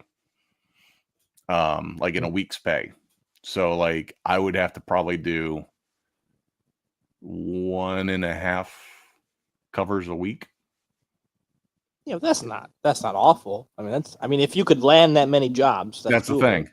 I can physically do it. Yeah. Right? I can knock them out. Yeah. The challenge is do people need me 85 times a year to make those covers? Yeah. And the amount of communication that goes into each cover, where you have your editor and you have the person commissioning it, and they're all giving their feedback, and you have to make revisions, and you got to change this, you got to do this, you got to do this. Yeah, that's true. God bless the people that can do it. Probably not going to do that. Yeah, that's true. That's true. I mean, it would be cool to just be like, yeah, I'm on a Ronin cover. I'm on a TMNT cover. You know what I mean? It's pretty neat. Yeah. That's pretty neat. But yeah, I think a lot of people, when I tell them I did a Ninja Turtles cover, they're like, this guy must be driving a BMW, a Lambo, And it's like, no, that like paid half my rent. Yeah. The other half of the rent is still to be figured out. Yes. Yeah, But I think I one thing that I'm seeing a lot of now that I'm doing, and not to kind of, I don't want to veer too far off subject here, but one thing that I am kind of seeing, um so I've been doing whatnot shows. So mhm. I just did my second show. So I'm not claiming to be a professional at doing them yet. Believe Yeah. me, still completely new to me. Um, but I think that there's something there for that, right? Mhm. Like, so if I have an audience big enough there, which yes, it takes time. Again, still takes time to grow that audience. Right. Uh, I think there is an audience there for those types of things. And I'm seeing that a lot with a lot of these. Well, a lot of these like individual comic sellers that they'll have these super exclusives, and they will. Some of these will sell for quite a bit of money, right? Depending on how cool the art is. So Right. Yeah. yeah, I mean, I think whatnot helps a little bit with that. It's a FOMO Selling those machine, types of man. things. Yeah. Well, yeah. Right. Right. You got 10 seconds. Are you gonna bid on it or no? Yeah. And Yeah. gone. Yes, and it does kind of. I mean, it kind of makes it fun. I will say, I've actually got a couple comics. I'm like, oh yeah, that's cool. I got that for like $3 or whatever, right? But Yeah. Yeah. some of them I miss out, and they're like it's like $30. I'm like, I'm not paying that. But Well, you have the benefit being an artist that you are bringing something else to the table that most retailers cannot, even if it's like a private individual that's selling yeah, on there. yeah, Um, the feedback that I've gotten from a lot of those guys is that it's become so cutthroat that people yeah, only want stuff for the lowest possible dollar so they can turn yes, around. They're trying to min max. yes, Um, yeah. so go Carlo. What's up, brother? Jumping in. This is the last show of the year, I do believe. And I'll pick back up Yes. in January, unless there's a surprise stream. We'll see. Oh, Christmas. Yeah. Um, I so talk with one of my buddies. He's a pretty big whatnot seller. Yeah, Um, you gave me a pretty good idea. I think we talked about it on here before about doing a like a once a month small business Wednesday with Steve or something like that. Like, well, it yeah, can't be Wednesday. I have prior obligations on Wednesday. yeah. This Um, pod, come and watch every Wednesday. yes, but I might do like a Tuesday, so that way Yeah, Wednesday I can ship the stuff out. yeah. Um, but I generate so much art. I literally have cases of original art, and because I'm always drawing something. If I'm at a show and I'm not actively selling stuff, I am drawing. Yeah. Um, I think it was Memphis. Yeah, so on the list of things that didn't work out so well this year, there's only 2 shows that didn't go that great. Yeah. Memphis being one of them, unfortunately. I think it'll be better next year if they do it, at any rate. I think I drew like 12 pieces that weekend. Wow. And I have some conventions where like I'm lucky if I sell 1 piece of original art. Yeah. People just that money, man. It's tight at shows. Yeah. Unless you find that one Yeah. guy that's like, I love all your stuff. I want it all. But it's funny because like, dude, I do all this original art and people look at it and like, this was great. Can I get a commission? I'm like, could you buy a piece of original art? They're like, no, we want a commission. I'm like, okay. What do you want? And they're like, I like this character that you drew, but could you draw him on this cover? Yeah, Yes, that's I the hard can. part. That's the hard part Yes, about I can. original art. Yeah, that's Yeah. the hard part. Is like it might not necessarily be exactly what everybody wants, or might not be exactly what that person that likes that character On wants the if they're gonna buy cover. it. Yep. Yeah, All that right. stuff. So I get it. It really frustrated me early on. Yeah. I also made the mistake of early on my commissions were cheaper than my finished pieces. That's a mistake. Never Yeah. do that. Otherwise, people will be like, wait, so I can either buy this Gambit for $150 or I can get a commission for 100. Could you just draw it again for 100? I'm like, It's a good point. damn. Dang. Yeah. You'd be like, just take that for $100. Yeah. You Yeah. figured out the system and I wasn't smart enough to fix it. Yeah. Yep. Yeah. I mean, yeah, you get those nickel and dimers. That's for sure. Yeah. That's I'll tell you that'll be what, sure. though, the commissions that I did, this has been just a year in review, though, as we were doing this weekend, is that this has been, as far as the commissions I have done, some of my favorite commissions this year. I don't think I'm going to be savvy enough to actually pull it up to show anybody. Let's see here. And it was actually was it Columbus I did those? Let's see. Let's just take a look. Let's see if I can share this again as we're running down the clock here. So Columbus I did. Oh, here's some commissions I did. Here we go. Well, God of War with a big old monster behind him. That one was fun. I forget her name on a Star Wars cover. That was fun. Violator? I think that's his name. Yeah, Violator. Yep. That's my character. Well, Jade, Power. Those were all fun. This was one I did at Columbus. So we had, what was the name? Belle Delphine, a Spider-Gwen. That was a lot of fun to do. Mm-hmm. The alien symbiote as a octopus. That was fun. A little scarecrow action. This one was a lot of fun too. A little Princess Leia pinching the cheeks on that little Nice. Goku. Grogu. There you go. Oh, the cheeks in it a little. Yeah, there he is. Nice. But like that was when I did that. I just I know I could sell Baroness. Yeah. So that was just one I worked on my own, and that's selfishly that's what I would rather be doing if I'm going to be sitting at the booth drawing stuff that I want to draw. Yeah. Like that was weird one, little schoolgirl Harley. Yeah. Thank you. Yeah, she was fun. This was a weird one. This Cruel Universe. I have no idea what this comic book is about, but this was you ever done free drawing where you just kind of put the pen or whatever on paper and just kind of go? Sometimes as a warm-up exercise, yes. Yeah. I had drawn so many covers this weekend. This might have been in Memphis. No, that timeline doesn't add up. At any rate, I was literally just letting the brush kind of move around on the page. I'm like, this kind of looks like a tentacle monster. So we started adding some texture in there. Nice. And then it just kind of evolved.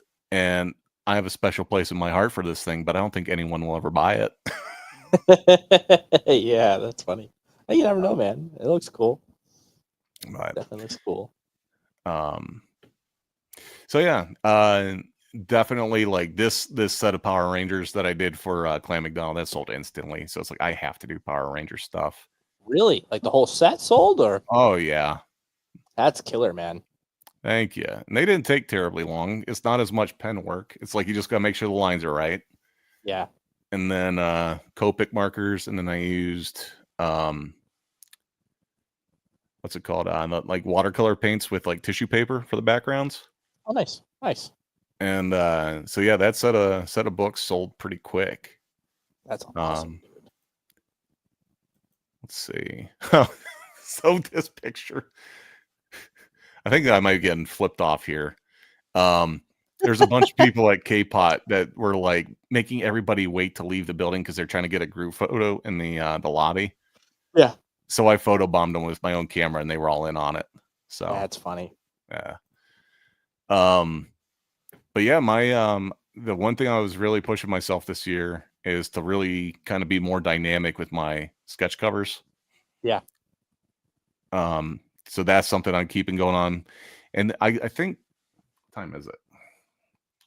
We got time. 8:30. Yeah, we got a half hour, dude. Half hour. Go over. I'm cool. This is kind of where it started, man. This is when I was really pushing my podcast back then. I was using the Artist Alley table with my art as a means to try to push this podcast because I thought it was going to be the moneymaker. Yeah. We were getting to the point where we're getting like 1,000 downloads a week. And I was trying to, well, thank you. It also did not monetarily benefit. Dude, I lost so much money doing this freaking podcast. It was fun though. I had to buy all the recording equipment. Yeah. I probably had $1,700. Well, once we finished out the studio with tables and everything else, I probably had $2,000 just in. No, I had more than that. It hurts to think. Because we wanted to do YouTube, so we bought cameras too. When I say we, it's me. It's me and the mouse in my pocket eating my money. I probably realistically had close to $3,000 just in production costs between cameras, cables, microphones, all that stuff, right? Yeah. Not to mention paying for the booth, paying for the table. My thought process, I don't know if you can see it here. It's probably really small, these mugs. Mhm. We were doing this thing where my thought process was, why spend money on digital marketing when I can buy promotional stuff and actually talk to people at a convention, get them bought in on it, be like, hey, if you subscribe today, you get a free mug. Hmm. Be more Yeah, personal. mug club. Right? Yeah. Yeah. So we were doing mugs, we were doing t-shirts, shot glasses, all kinds of stuff. I think I spent probably another like $1,700 on merch. I still have boxes of these mugs in my basement. Oh well. Oh man. As well as shirts and shot glasses. Christmas, you should give away a mug for every original art purchase. There you go. There was a Christmas that I actually gave my brother a bunch of merch. I didn't know what to get him. He was at college, and I was just getting him money for Christmas because I'm like, you're a college kid, dude. Like, I know what you want. So I got him this box that was locked and little lock pick. So for his Christmas gift, he had to like pick the lock, right? Yeah. And inside, like my sister's was just, here's your money. Here you go. And she was more than happy. Plus she loved the lock pick. So that was good. My brother, though, he was really into D&D and he was really into the podcast. So I was like, we'll give him some merch. Yeah. So he's just over there laughing. He's like, really? You gave me a bunch of your merch for Christmas? I'm like, there's money. Hey, man. There, dude. Yeah, dude. Take it. Take it. There you go. Yeah. Son of a. That's funny. This is how it started, though. Little 6-foot table. And that's awesome. Puts things in perspective, doesn't it? Yeah.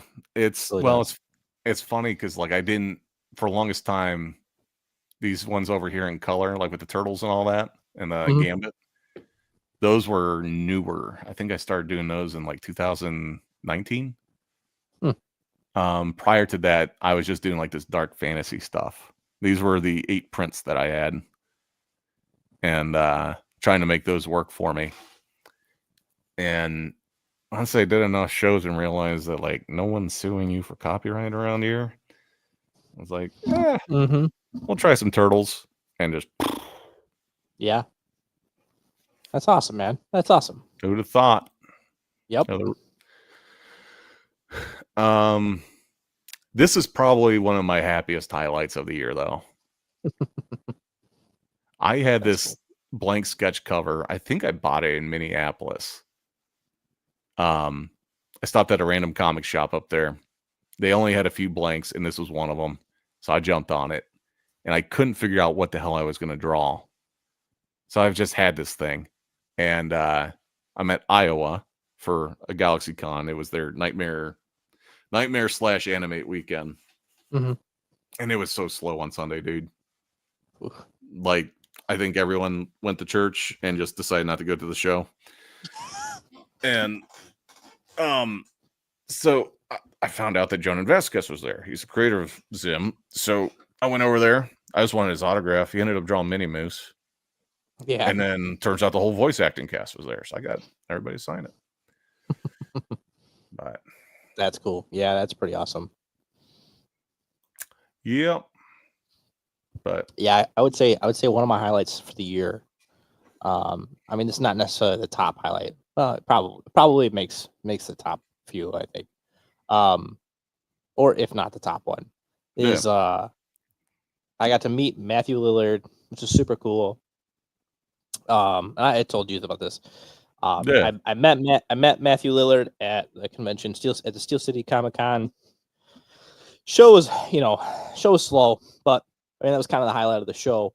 I got to meet him. I had my Scooby Scream exclusive cover I had done on my art book, and I got a couple of them signed, and I gave him one, and he was like, dude, this is your work. This is great, man. And so like, super cool when somebody is somebody of that stature, somebody you've watched for your whole life, gives you a compliment like that. It's completely different. And then top it off, he says, He says, I have a project that may benefit the both of us. Do you have a business card? Of course, I didn't have business card because like I'm just going to get a freaking signature, right? Like, and maybe take a picture. I'm not expecting him to be like, I don't want to give him my sales pitch. I'm just, I'm sure he gets them all day long. So I'm like, I'm not going to do that. But he's like, yeah. He's like, well, how about this? Give me your email address. So I wrote my email address on the back of the thing. And dude, lo and behold, I actually got an email a couple days later. Um, and yeah, so I mean, they asked for some information. I sent it over, and like, man, here's hoping maybe 2025 I'm gonna be working with Matthew Lillard. Maybe Yeah. That'd be who huge, knows, man. man? Yeah, who knows? Even if it Yeah. doesn't lead anywhere, that was still a super awesome moment for me. Yeah. Absolutely, man. Yeah. I think you got some real opportunities there, dude. Yeah. Yeah. And Lillard, it's funny, man. There's some shows I hear his name just as much as I would like a Shatner or anybody else. Is like, oh yeah, I'm here to see Lillard. So Yeah, dude. I mean, he's been yeah. in so many things, and like, excuse me. I mean, with Five Nights at Freddy's being like as huge as it is now and stuff, and like I Yeah. haven't personally watched that, but like, I mean, I love him from his hacker days. I love him from Without a Paddle, Shaggy. There's one more. 13 Ghosts. Like those. I mean, just yeah. Jay's with me. 13 Ghosts, dude. He is a phenomenal actor, and the character he played in 13 Ghosts, phenomenal. Oh yeah. Like, I'm not super familiar with the guy. Like I know the coolest character I've ever seen him. Yeah. Well, and it's funny because like I've definitely seen movies that he's been in, and I know that he's done a really good job. I just those are genres that I don't watch. I don't watch a ton of movies, anyways. But it's funny. Jay also brings up the. I do appreciate this one too, but appreciate that, Jay. But that Michael J. White. Nice. That was the first big Comic Con that I went to was in Columbus. I'd like to meet him. I think it was 2004, 20 years ago. 20 years ago. Oh, wow. Michael J. White was supposed to be there. And I had a little sketchbook and I had drawn Spawn and I wanted to meet him and see if he would sign it. And he unfortunately canceled. Didn't get to meet him. And every now and then now, well, that is sweet. Like I've heard his name show up more this year than the last two, as far as him being at shows. And I just, once you get in a groove of being behind the table, it's hard to be like, well, maybe I can cut out 40 minutes to an hour to go over there and stay. Just don't have time to do it. Yeah. Like Matthew Lillard, I did first thing in the morning. I actually was hoping he was going to get there early so that I wouldn't have to miss much time at my table. But he didn't end up getting there till the show started. But thankfully, I was first in line because I was a vendor, so it was kind of cool, right? So I was like first in line. We were the first ones to get taken care of. So we weren't away from our booth super long, maybe a half hour, if that. Yeah. It's if you can get in early and do your thing, man. It definitely helps. I mean, that's the only way I was able to meet Kevin Eastman is because he did that hour early thing for the vendors, and that's cool. Oops. Would be nice if more of them did that. Yeah. That was. I still ended up waiting 40 minutes. This kid's expression behind me, I love it every time. What's going on there? He's like, he's the son of one of the comic vendors. He's a super nice dude. I was chatting with him the whole time that we were waiting. Super nice guy. It's just that one expression. It cracks me up every time. That's funny, dude. But super cool to get validation like that and talk to the man himself. He did not offer me $1 million to work for him on the spot, unfortunately. Maybe next time. Maybe next time. We'll he's an interesting one. He is one of the creators that you see a lot and hear a lot about where artists go to get like their stuff signed by him. Which is very interesting. Like you don't see that a ton. Like, Yeah. I think, yeah, I mean, like, Todd is kind of an obvious one, but he's got like Yeah. a line that's probably five, buildings out the door. But like, yeah, Kevin Eastman, I see a lot of people that like want to get their TMNT stuff signed by him. It's kind of interesting. I'm not to say that he's, Yeah. like, he's a good artist too, but yes, just interesting. I see a lot of that. When I really think about it, like Jim Lee, which that was last year, that was one of the shining moments, getting to meet Jim Lee. I owe it to him the fact that I was able to go from taking like 10 hours to make a drawing to like 2 hours. Down Yeah, to like now I can bust out something pretty respectable in about an hour nice. if I'm like really cruising, right? Yeah, Which sometimes at conventions, that's what I have to do. But like Kevin Eastman's kind of the reason I got into drawing the way that I did when I was a kid. I mean, yeah, it was I don't know, like, as a kid you have the turtles, like the cartoon and the movie, those were all awesome. But the action hmm figures, they always look oh so yeah, much meaner, yeah, right? And they had the yeah, art on there that wasn't from the cartoon. It was like Eastman and Laird's drawings. And I always thought it looked so much cooler than everything else. I was too young for the comics. But when I would draw them, I would try to draw them like they were on the box. nice. So it's like I do kind of owe it to Eastman for being like earliest inspiration. And I guess I never really thought of it that way until recently. Like, Yeah, even though I haven't been a big Turtles guy most of my life, don't let anyone know. But what else worked? What else worked? Having just in general, let me pull up just a general picture of the booth here. Because I think if you're an aspiring con artist that's watching this, couple things that have really worked for me is having some of these bigger canvas prints and having frames available. And I'll give you the simple science behind it. Like, there is a margin that I need to have on these bigger prints to justify bringing them to shows. hmm The convenience of the frame makes it easier to charge more all the way around. I'm going to let out a marketing secret here, so don't tell anybody. It's a lot easier to mark stuff up if your higher price is in a frame. So I'm just going to throw out some funny numbers here. But let's say I wanted to really try to maximize these, and this is not the price I charge. If I want to say that I wanted to sell this print for $200, I could say it's $300 in the frame. And then people would be like, "Oh, I could get a frame for less than that. I'll just take the print for $200. Got them. Just like that. The offset being transporting frames sucks. Just plain and simple. And I have some shows where I'll sell a handful of these, and I'll have some shows where I don't sell a single one. Yeah, But shows where I do sell them, it usually ends up saving my ass. nice. Here's a secret pro tip. If you want to have something even more unique, over here on the left, the one that has all the brothers and their sisters up there, I print it out in black and white, and then I hand color them. You can charge extra for the remarks, Mm-hmm. just like that. So if you're watching, like, those, I haven't been bringing as many to shows lately, just because it eats up table space, and I have other stuff that I want to put out. Plus, it takes time Yeah, to color all those things. right. That's an easy way to charge an extra $100 on a print like that. So that's been working really well. Sets of prints always works well. And this has been, having these uprights has been a game changer.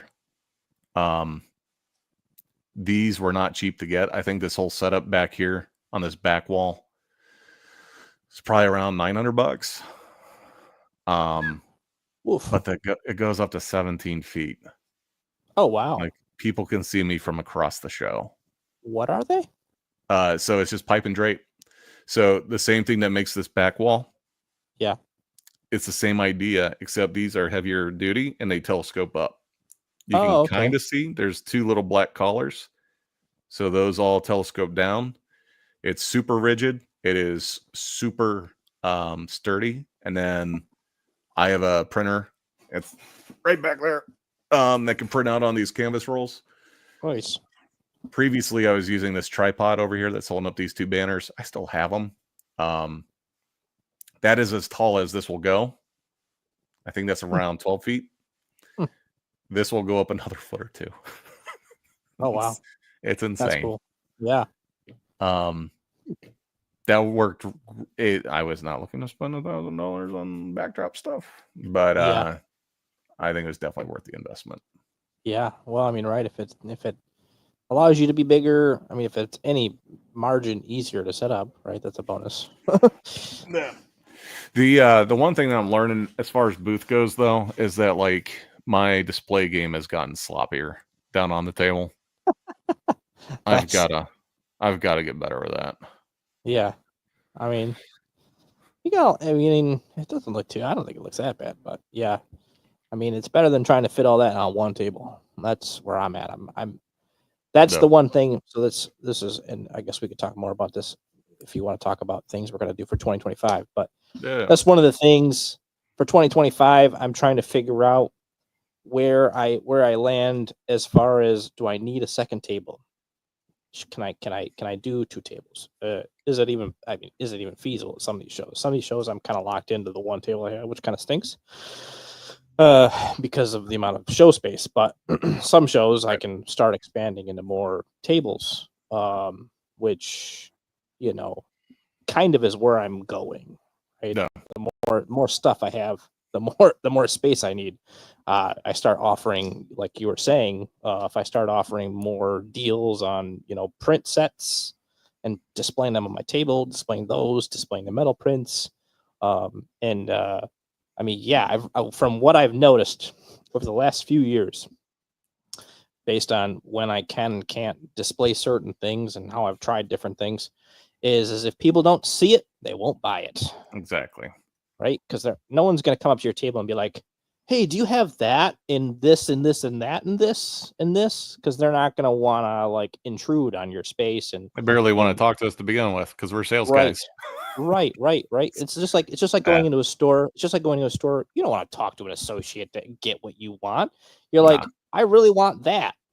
Yep. It doesn't exist? Well, I'm out. Yep. See you know. Yep. So yeah, very much kind of figuring that flow out for 2025 for me is going to be, I think, super critical in you know, securing my next steps for conventions and stuff like that. Yeah. So yeah, no, I mean, I appreciate all your help you've given me too, man. Yeah, no, absolutely, man. I think I won't divulge all the things that we talked about, but in particular, having one or two sets that are strong sellers. Mm-hmm. That was like, you know, that Myths and Mystics table. I had like the worst deals back then. I can't even see what I wrote on there. But having those 4 turtles, dude, like I was practically giving those away back then. Yeah. But having a set that just crushes, that's got to be, I think every artist at a show, you got to have something. It's my buddy Kivas over here too. This is like the Twisted Wire guy. Oh, nice. Yeah, he's super nice dude. And I think that was Columbus. I think it was Columbus back in 2018, maybe. That was one of my first big shows when I was trying to promote the podcast there. But yeah, maximizing that 6-foot table. You just to give you a reference, guys. This is a 6-foot table, and then what I was showing here previously, this is 2 8-foot tables in a 20-foot space. Yeah, huge space difference. Yeah. So yeah, that was, I think, one of the things that worked for me is having, and I'm not trying to knock, because I know this guy still does shows. I don't remember his name. Yeah. I don't believe he's the artist, but most of the booths, when you walk through Artist Alley, it's going to be digital art. If you don't have a look, if you don't have a style that sets you apart, yeah, it's so easy for digital art to all kind of look the same. Yeah. And I think that was one of the best things I had going for me is I didn't know how to do digital art. When I got into drawing, like the only way you could draw on a computer was with a Wacom tablet, and if you had Photoshop, that was like really the only way you could do it. So having something that sets you apart, because it was, I don't know, even back then it was like, I don't know, I was able to do quite a bit of damage with the 6 foot, enough to be like maybe I can afford to upgrade. But it's not just the space, it's like it really is what you're doing with that space. But that being said, some of these shows, those artist alleys are getting so, I don't know what the right word is. Congested is one word, but then it's also like it's getting very cutthroat. Invaded. Yeah. There's a lot of people trying to get into this space, and they're trying to get in at Artist Alley. Yep. And I've heard, I don't know if you've seen this, I've heard that there are some people that are actually selling a bunch of shit from, I shouldn't curse on here because I know some people listen at work. Apologize to the boss. People are buying stuff off of like Temu. Yeah. Selling like stickers from Temu. Yeah. Or like pencil cases. Mm-hmm. Yeah, it's some shows, are it's very weird. Like there a lot of shows I think really need to start kind of looking at who's applying and kind of figure out like what do you want at your show and like what you don't want at your show. Because honestly, and this is not to knock the people who are selling this stuff. Everybody wants to, everybody wants to make $1. Everybody wants to be able to feed themselves, feed their children, whatever. And this is not to knock them, but some of the things that are being sold at these shows does cheapen the show, it seems. I mean, some shows I go to, I'm like, this is like a garage sale. Like, what is this? Well, and it's some of them have gone so far as to separate the different spaces within Artist Alley to have like the crafting space and that sort of thing. Yeah. Which I think makes some sense, but I think now more than ever, it's like if you can afford to jump into a like a premier artist space. I think this is Baltimore. No, this is Smoky Mountain. If you can afford to do either a 10 by 10 or a premier artist or something that gets you out of Artist Alley, I think the sooner you can afford to do it, the better. Right. But also knowing that like have that space filled up with deals. And the interesting thing I've learned, here's the interesting one. Let's see if I can find a good 10 by 10 corner example here. What I'm finding is I used to think that if I set up my booth, this is probably about the best I'm going to get. If I set up my number one sellers on the corner, then people will see it when they round the corner. It's good to have something that's eye-catching at the corner, but where they pump the brakes is what's ever in front of you. So I started moving my number one selling prints to the busier side of the table, where people are gonna. It's weird. Like I used to think that having it at the corner was the way to go. Yeah. No, it's people. If you're at a corner, people are rounding it, or they're only seeing about 60% of what you have out. Right. Very strange. Yeah, it is. It is a weird. There's almost a weird like flow logistics, human engineering, science there. It's like one thing that's like I don't want to know if I want to tap into that or not. But I kind of wish someone would pay to get like a heat map done or like a marketing study done of people walking around these shows. That'd be kind of interesting. It's Buck Wild. Speaking of Buck Wild, I think that was at Memphis as well. Yeah, Smoky Mountain Fan Fest. There you go. That's cool. Just random giant T-Rex walking through the show. Somebody did something similar to that at Flower City. That was kind of cool. Was that the Raptor one? Yeah. I think I remember that. Yeah, that one was cool. That was cool. Here's my crowd selfie at incarceration. There you go. Nice. That's cool. That was what? What's that? No, go ahead. Sorry, what were you saying? I was just gonna say buddy of ours runs this festival and he got us all access passes every year. So I like to get the crowd hyped and be like, who wants to take a selfie with me? And it was like, Wow. That's awesome. I think they think I'm in a band, but Yeah, they're like, oh, it must be somebody. Whoa, that's cool. Ah. exactly. Yeah, that's funny. What But what are you looking forward to in 2025 there, Steve? couple things. Other than the Kickstarters that I'm launching and getting the booth refined, I got to figure out what I'm doing with trading cards. They were a hit this year. I'm down to like my last 8 packs of cards out of 100. Like blanks or Uh, sets? I guess I wish I had a. Was I smart enough to take a picture of the packs? Nope. I'm pushing the wrong buttons. Yes, you push. Yeah, push the There we inner. go. There you go. There we Okay. go. Yeah. So Okay, so they're packs of your art. yep. So Nice. they each came with 10 cards. It's not the most profitable thing that I do, but it does make money. Yeah, I'm gonna talk to you about that later. I don't know that I would do it the way that I did it this time. Okay. So let me figure it out for next time. But that's something I got to look into doing. I got some shows that I'm getting back into this year that I didn't do last year or last couple of years even. Like Awesome Con in DC, I'm going back to. Indie Comic Con, I'm going back to. I've cut out some shows that just haven't been performing as well. Yeah. What else? I had a list. Actually put together notes. I haven't even looked at them. One of the things I'm like very happy with, it's very simple. Copic markers. Using these to do sketches with. I think it makes my commissions look infinitely better.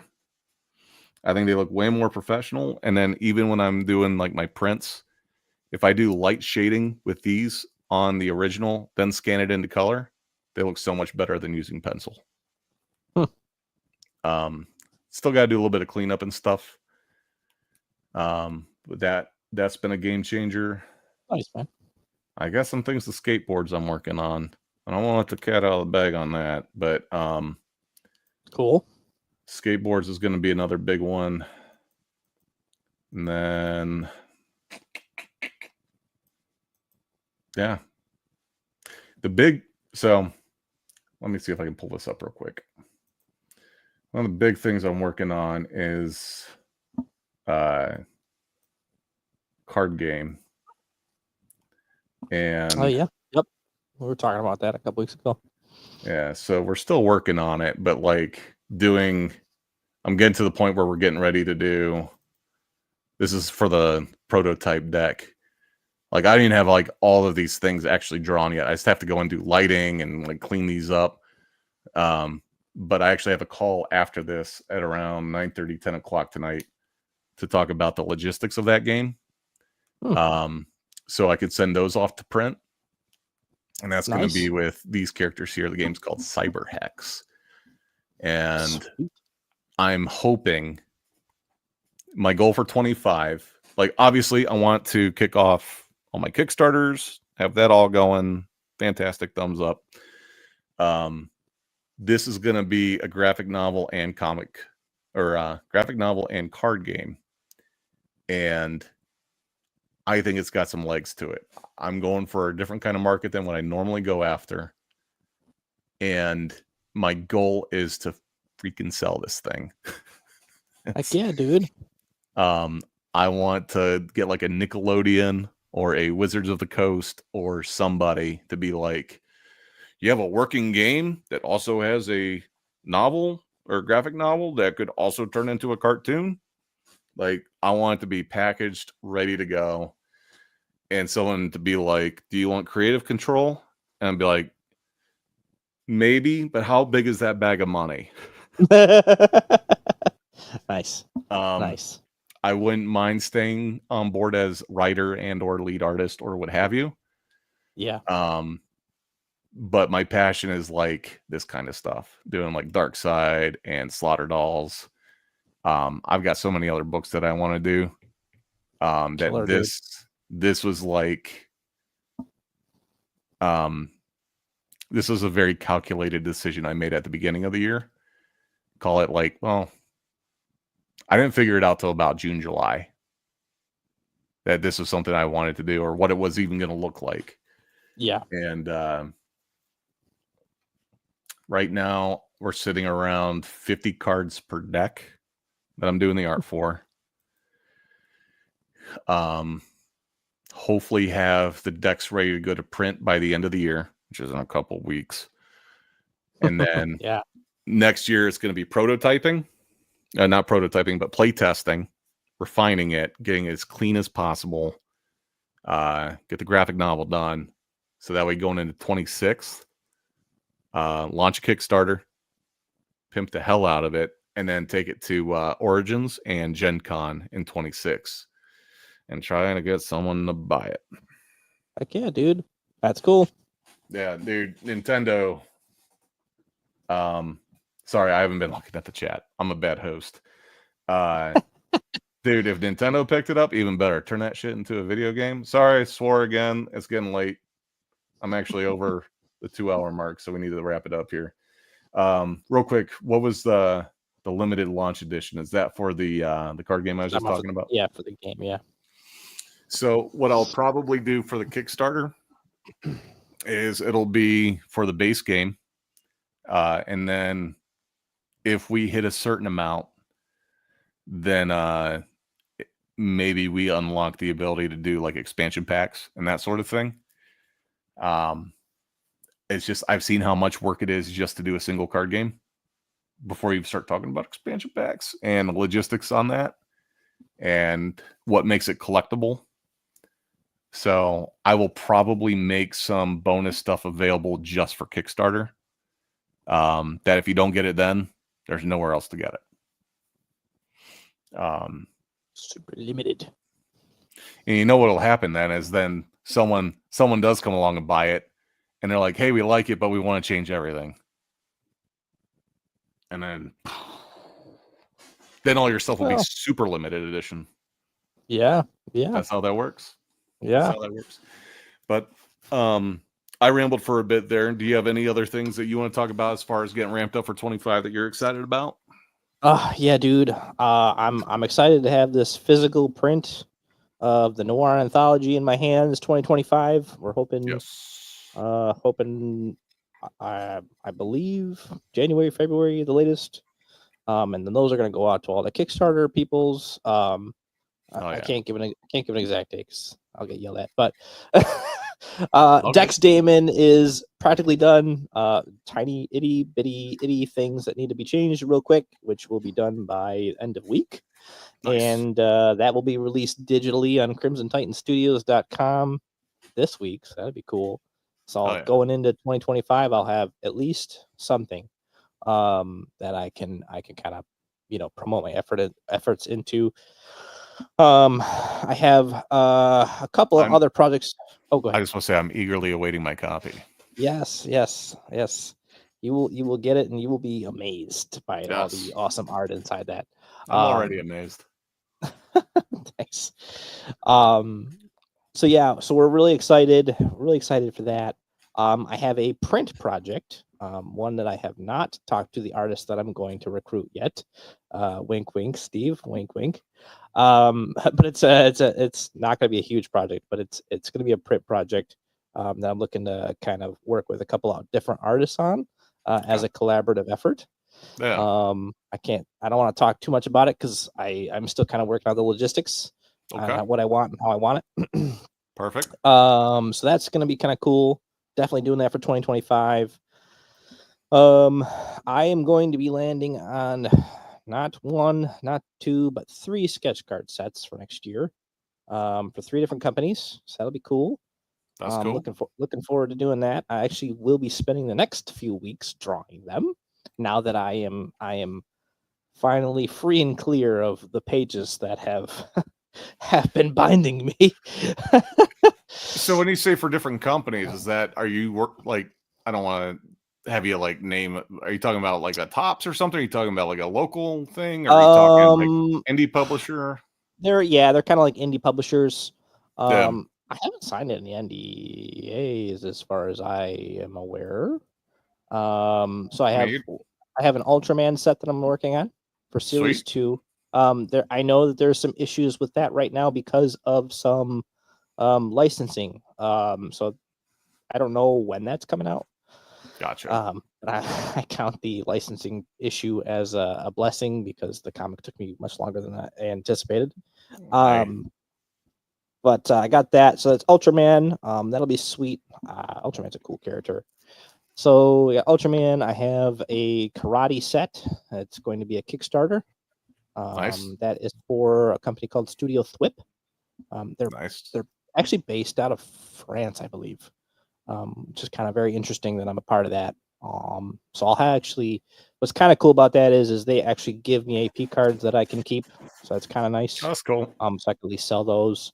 And I'm going to be doing that, a few of those on my Whatnot Sweet. coming soon. So 2025, I'm going to be putting a little bit more effort into doing Whatnot shows because I've actually been having a blast with them. Yeah. And then I have Dex Damon #1 will be starting 2025. Yeah. I don't know time frame on that because I don't have the script yet. So waiting on the script. But yeah, Dex Damon #1 is coming out. Will be coming out next year, at least by the end of the year.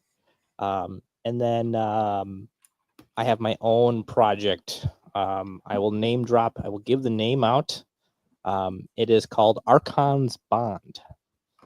It is a fantasy sci-fi action comic, I guess. Light on the fantasy. Okay. But yeah, so I'm really looking forward to that. That's gonna be a lot of fun. I did my best to paste your Whatnot into the chat. It looks super thank sketchy, but I'm pretty sure if you copy that, it looks like a total scam. Oh yeah, yeah. So I'm gonna yeah, steal just all click your on that. information. Yeah, put your Yeah, credit card click in on there, it. guys. And Yeah. but yeah, give give James a follow on that Whatnot, guys. Yeah, thank you.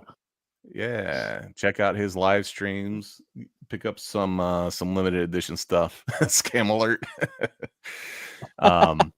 It's that time of year, man. Scams are happening. Scams are Oh happening. yes. They are rampant. Yeah. I got a text message scam earlier from what almost looked identical to like what was it?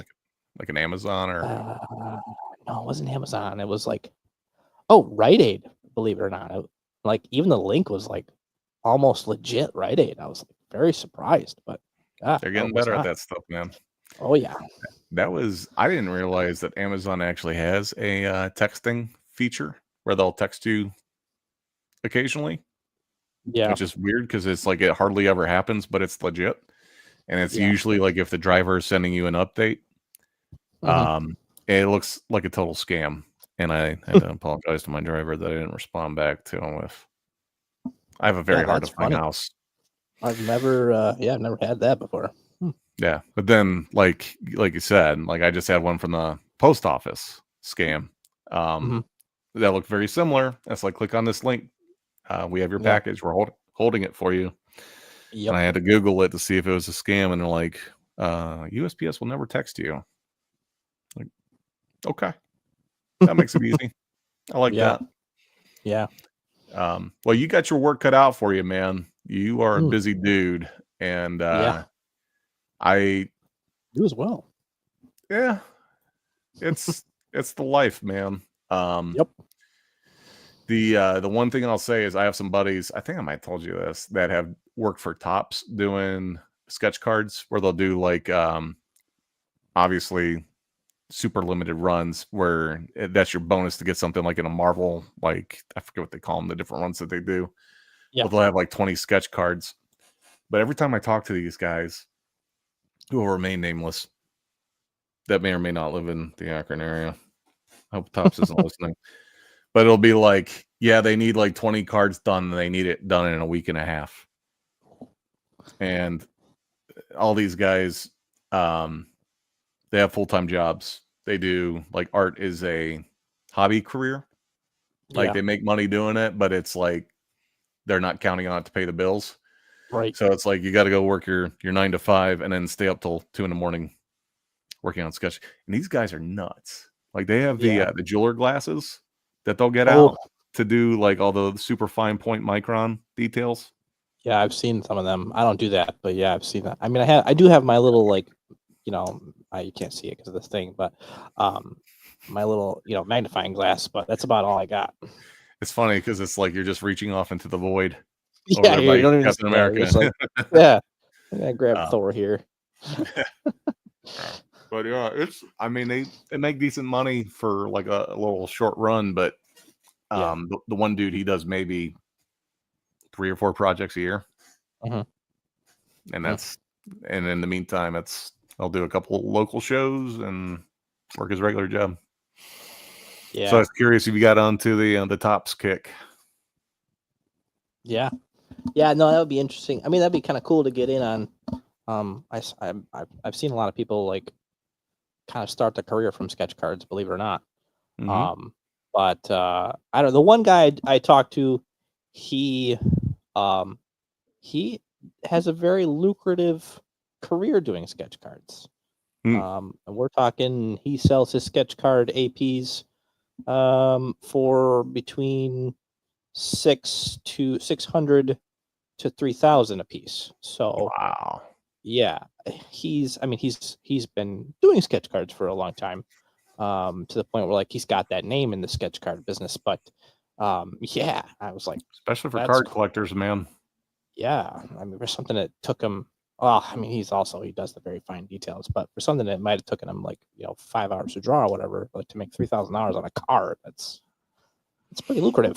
Especially get your name out there, that card collecting community. That's yeah.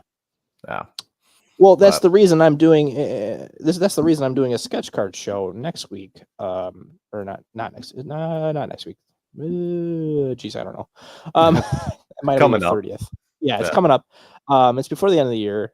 Because between the 2 shows that I've done, I was asked to do sketch cards, or if I did sketch cards, 7 times.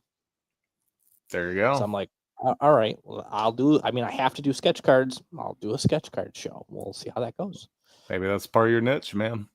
Yeah. I mean, and it's the big thing right now for me for Whatnot, and I guess I'll leave this and we can end it here. But the big thing that I have been doing on the Whatnot shows is to bring people in. I've been doing cheap prints. I mean, starting the auctions off at $6-7. And people are like, I've sold almost every print I've put on auction. So, it gets people in, then they see my art and they're like, oh, wow. And I've gotten 3 commission requests from the Whatnot shows, that's huge, man. Yeah, that's huge. So, one guy, one of them, he's like, I'm counting it, but one of them, he's like, I got to wait a week before I can get paid, but I definitely want this. I'm like, sweet. Yeah. Yeah, just hit me up when you're ready. I want you to get paid first too, buddy. Then you can pay me. Right. Right. We can go from there. Exactly. Exactly. Yeah. Man. I mean, I guess just putting myself out there more and more and more. I think things are kind of starting to come around a little bit finally for me, a little bit here and there, and as Well, I think as part of finding success is you gotta bang your head into a couple doorways first before you find the right one. Yes. And once you go through, will not find you. You will find. You got to find it. Yeah. Yep. Absolutely, man. We'll take that energy into 25. Friends, I appreciate y'all hanging out. Before you roll out, before we call it a cap on the year, if you could please hit that like button. I guarantee 25 is going to be a banger. There's going to be tons of stuff, and it's all going to keep growing. And who knows? You might even see me on Whatnot. You might even see me. I might be setting one up. Yeah, man. So check that out. Give James a follow at Sketching the Beast on Facebook, on Instagram, on Whatnot, on are you doing Twitch too? I'm everywhere, man. Yeah. Yeah. I'm everywhere. Twitch will be a little bit more streamlined starting next year. But yeah, Twitch is just Sketching the Beast as well. There you go. So guys, thank you so much for hanging out. James, thank you so much for hanging out and chatting it up, buddy. Of course, buddy. guys, we will, again, no shows for the rest of the year on Wednesday anyway. I might have a surprise show here and there.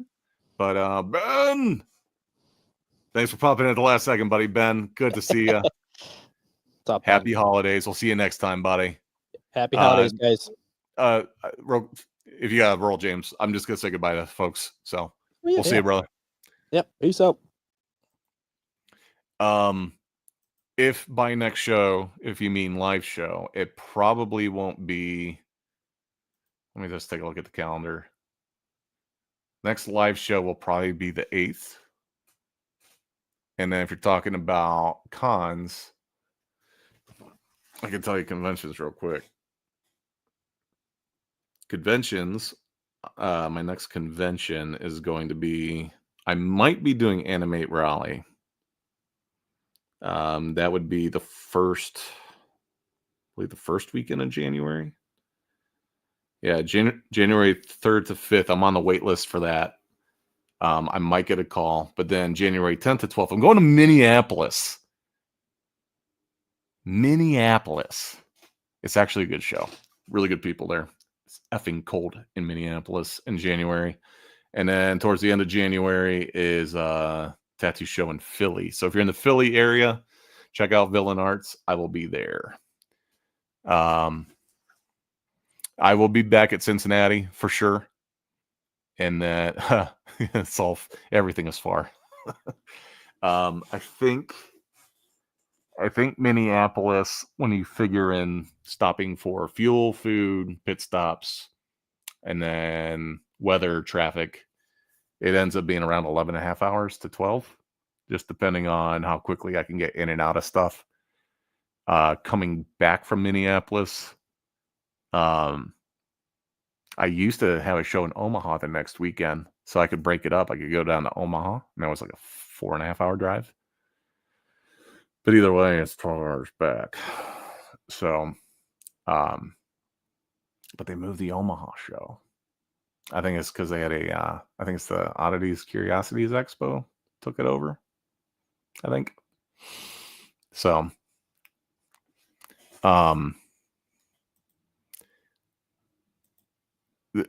Hawaii, there is a Hawaii show. I forget what it's called. I have a buddy that did it. The logistics of getting out there, it doesn't excite me. Same thing with like Alaska. There's apparently a couple shows in Alaska that do pretty well. Fairbanks and Anchorage. I think those are the only two cities in Alaska that have more than 100 people. Obviously, I'm exaggerating. But even that, it's like the logistics of shipping the stuff and then show. That's why I don't fly to shows. I got a lot of buddies that they fly all over the country, and every now and then you'll get one where their show stuff doesn't show up, or their luggage doesn't show up, or just the logistics of like, are you getting a rental car? Are you staying at the hotel attached? The logistics are, I'm good, dude. I actually had, talking about the beginning of the year, I think this will be the last thing I share, and then I gotta bounce because I got this call coming up. At the beginning of the year, I was up in Minneapolis, and like I said, I had a back-to-back weekends. Minneapolis, I would stay in Minnie for the week, and then I would drive down to Omaha the next weekend. Let me share the screen real quick. And I'm in Minneapolis. I'm just working in the hotel. Everything's fine. I go to drive to Omaha. I get to the first, or I should say the last exit before you're in God's country, and my van breaks down. I had to rent a U-Haul, load all my stuff out of my Honda into the U-Haul to go do the show in Omaha, then drive back to Minneapolis the next weekend to buy a van. It was a freaking nightmare. And all that to say, I'm incredibly thankful that I have fans that I do that support me, that I can afford to put down a few grand on a new van, well, new to me van. And this has been the van I've been driving all year, and it's been fantastic. So of all the challenges that I've had, all the growth that I've had, all the issues that I've had, we're moving in the right direction, literally and figuratively. So thank you, everyone. That was the worst, as it turns out. It was pretty bad. Luckily, the vehicle that I was looking at wasn't available, and they had this Grand Caravan with not too many miles and at a good price, and actually a really nice like package as far as like stereo and leather interior and all that. I was very, very blessed to be able to do what I do, and to be able to turn what would have been a really bad situation into a good situation. And all things considered, Omaha, it was -20. There's like 2 feet of snow. Didn't make much money at that show that weekend. Plus Minneapolis, all my money, I pretty much worked 2 weeks, absolute full time. All that money to have a car payment, to put myself in the hole. Why not? All that to say that this whole year has been like that. It's any money that I've made, I have been reinvesting in the business. It's weird to be at the end of the year and it's like, okay, well, once I pay taxes at the beginning of next year, I am close to break even for this year. But I've reinvested a ton of money into equipment, into shows, upgrading booths for shows. And I think even for next year, it's going to be some of that still. My goal is to be doing more double booths. I've talked about this before. But if you do a double booth, you're effectively doubling the price of your booth. There's very few shows that will give you a break on that second booth. So, the idea though is that I'm staking my claim. I'm marking my grounds, and we're going to keep growing this thing to the point where I can start cutting out the fat. I can start cutting out shows that just aren't kind of pulling their weight, and really maximize opportunities with running my own thing. I don't really want to work for any of the big dogs. I don't want to work for anybody else that I don't want to work for, like indie wise, unless it's something that I think makes sense for me. It's something I want to do, because I have too much to do on my own, and I'm building my own empire. And it feels weird to say that out loud, but that's what I'm doing.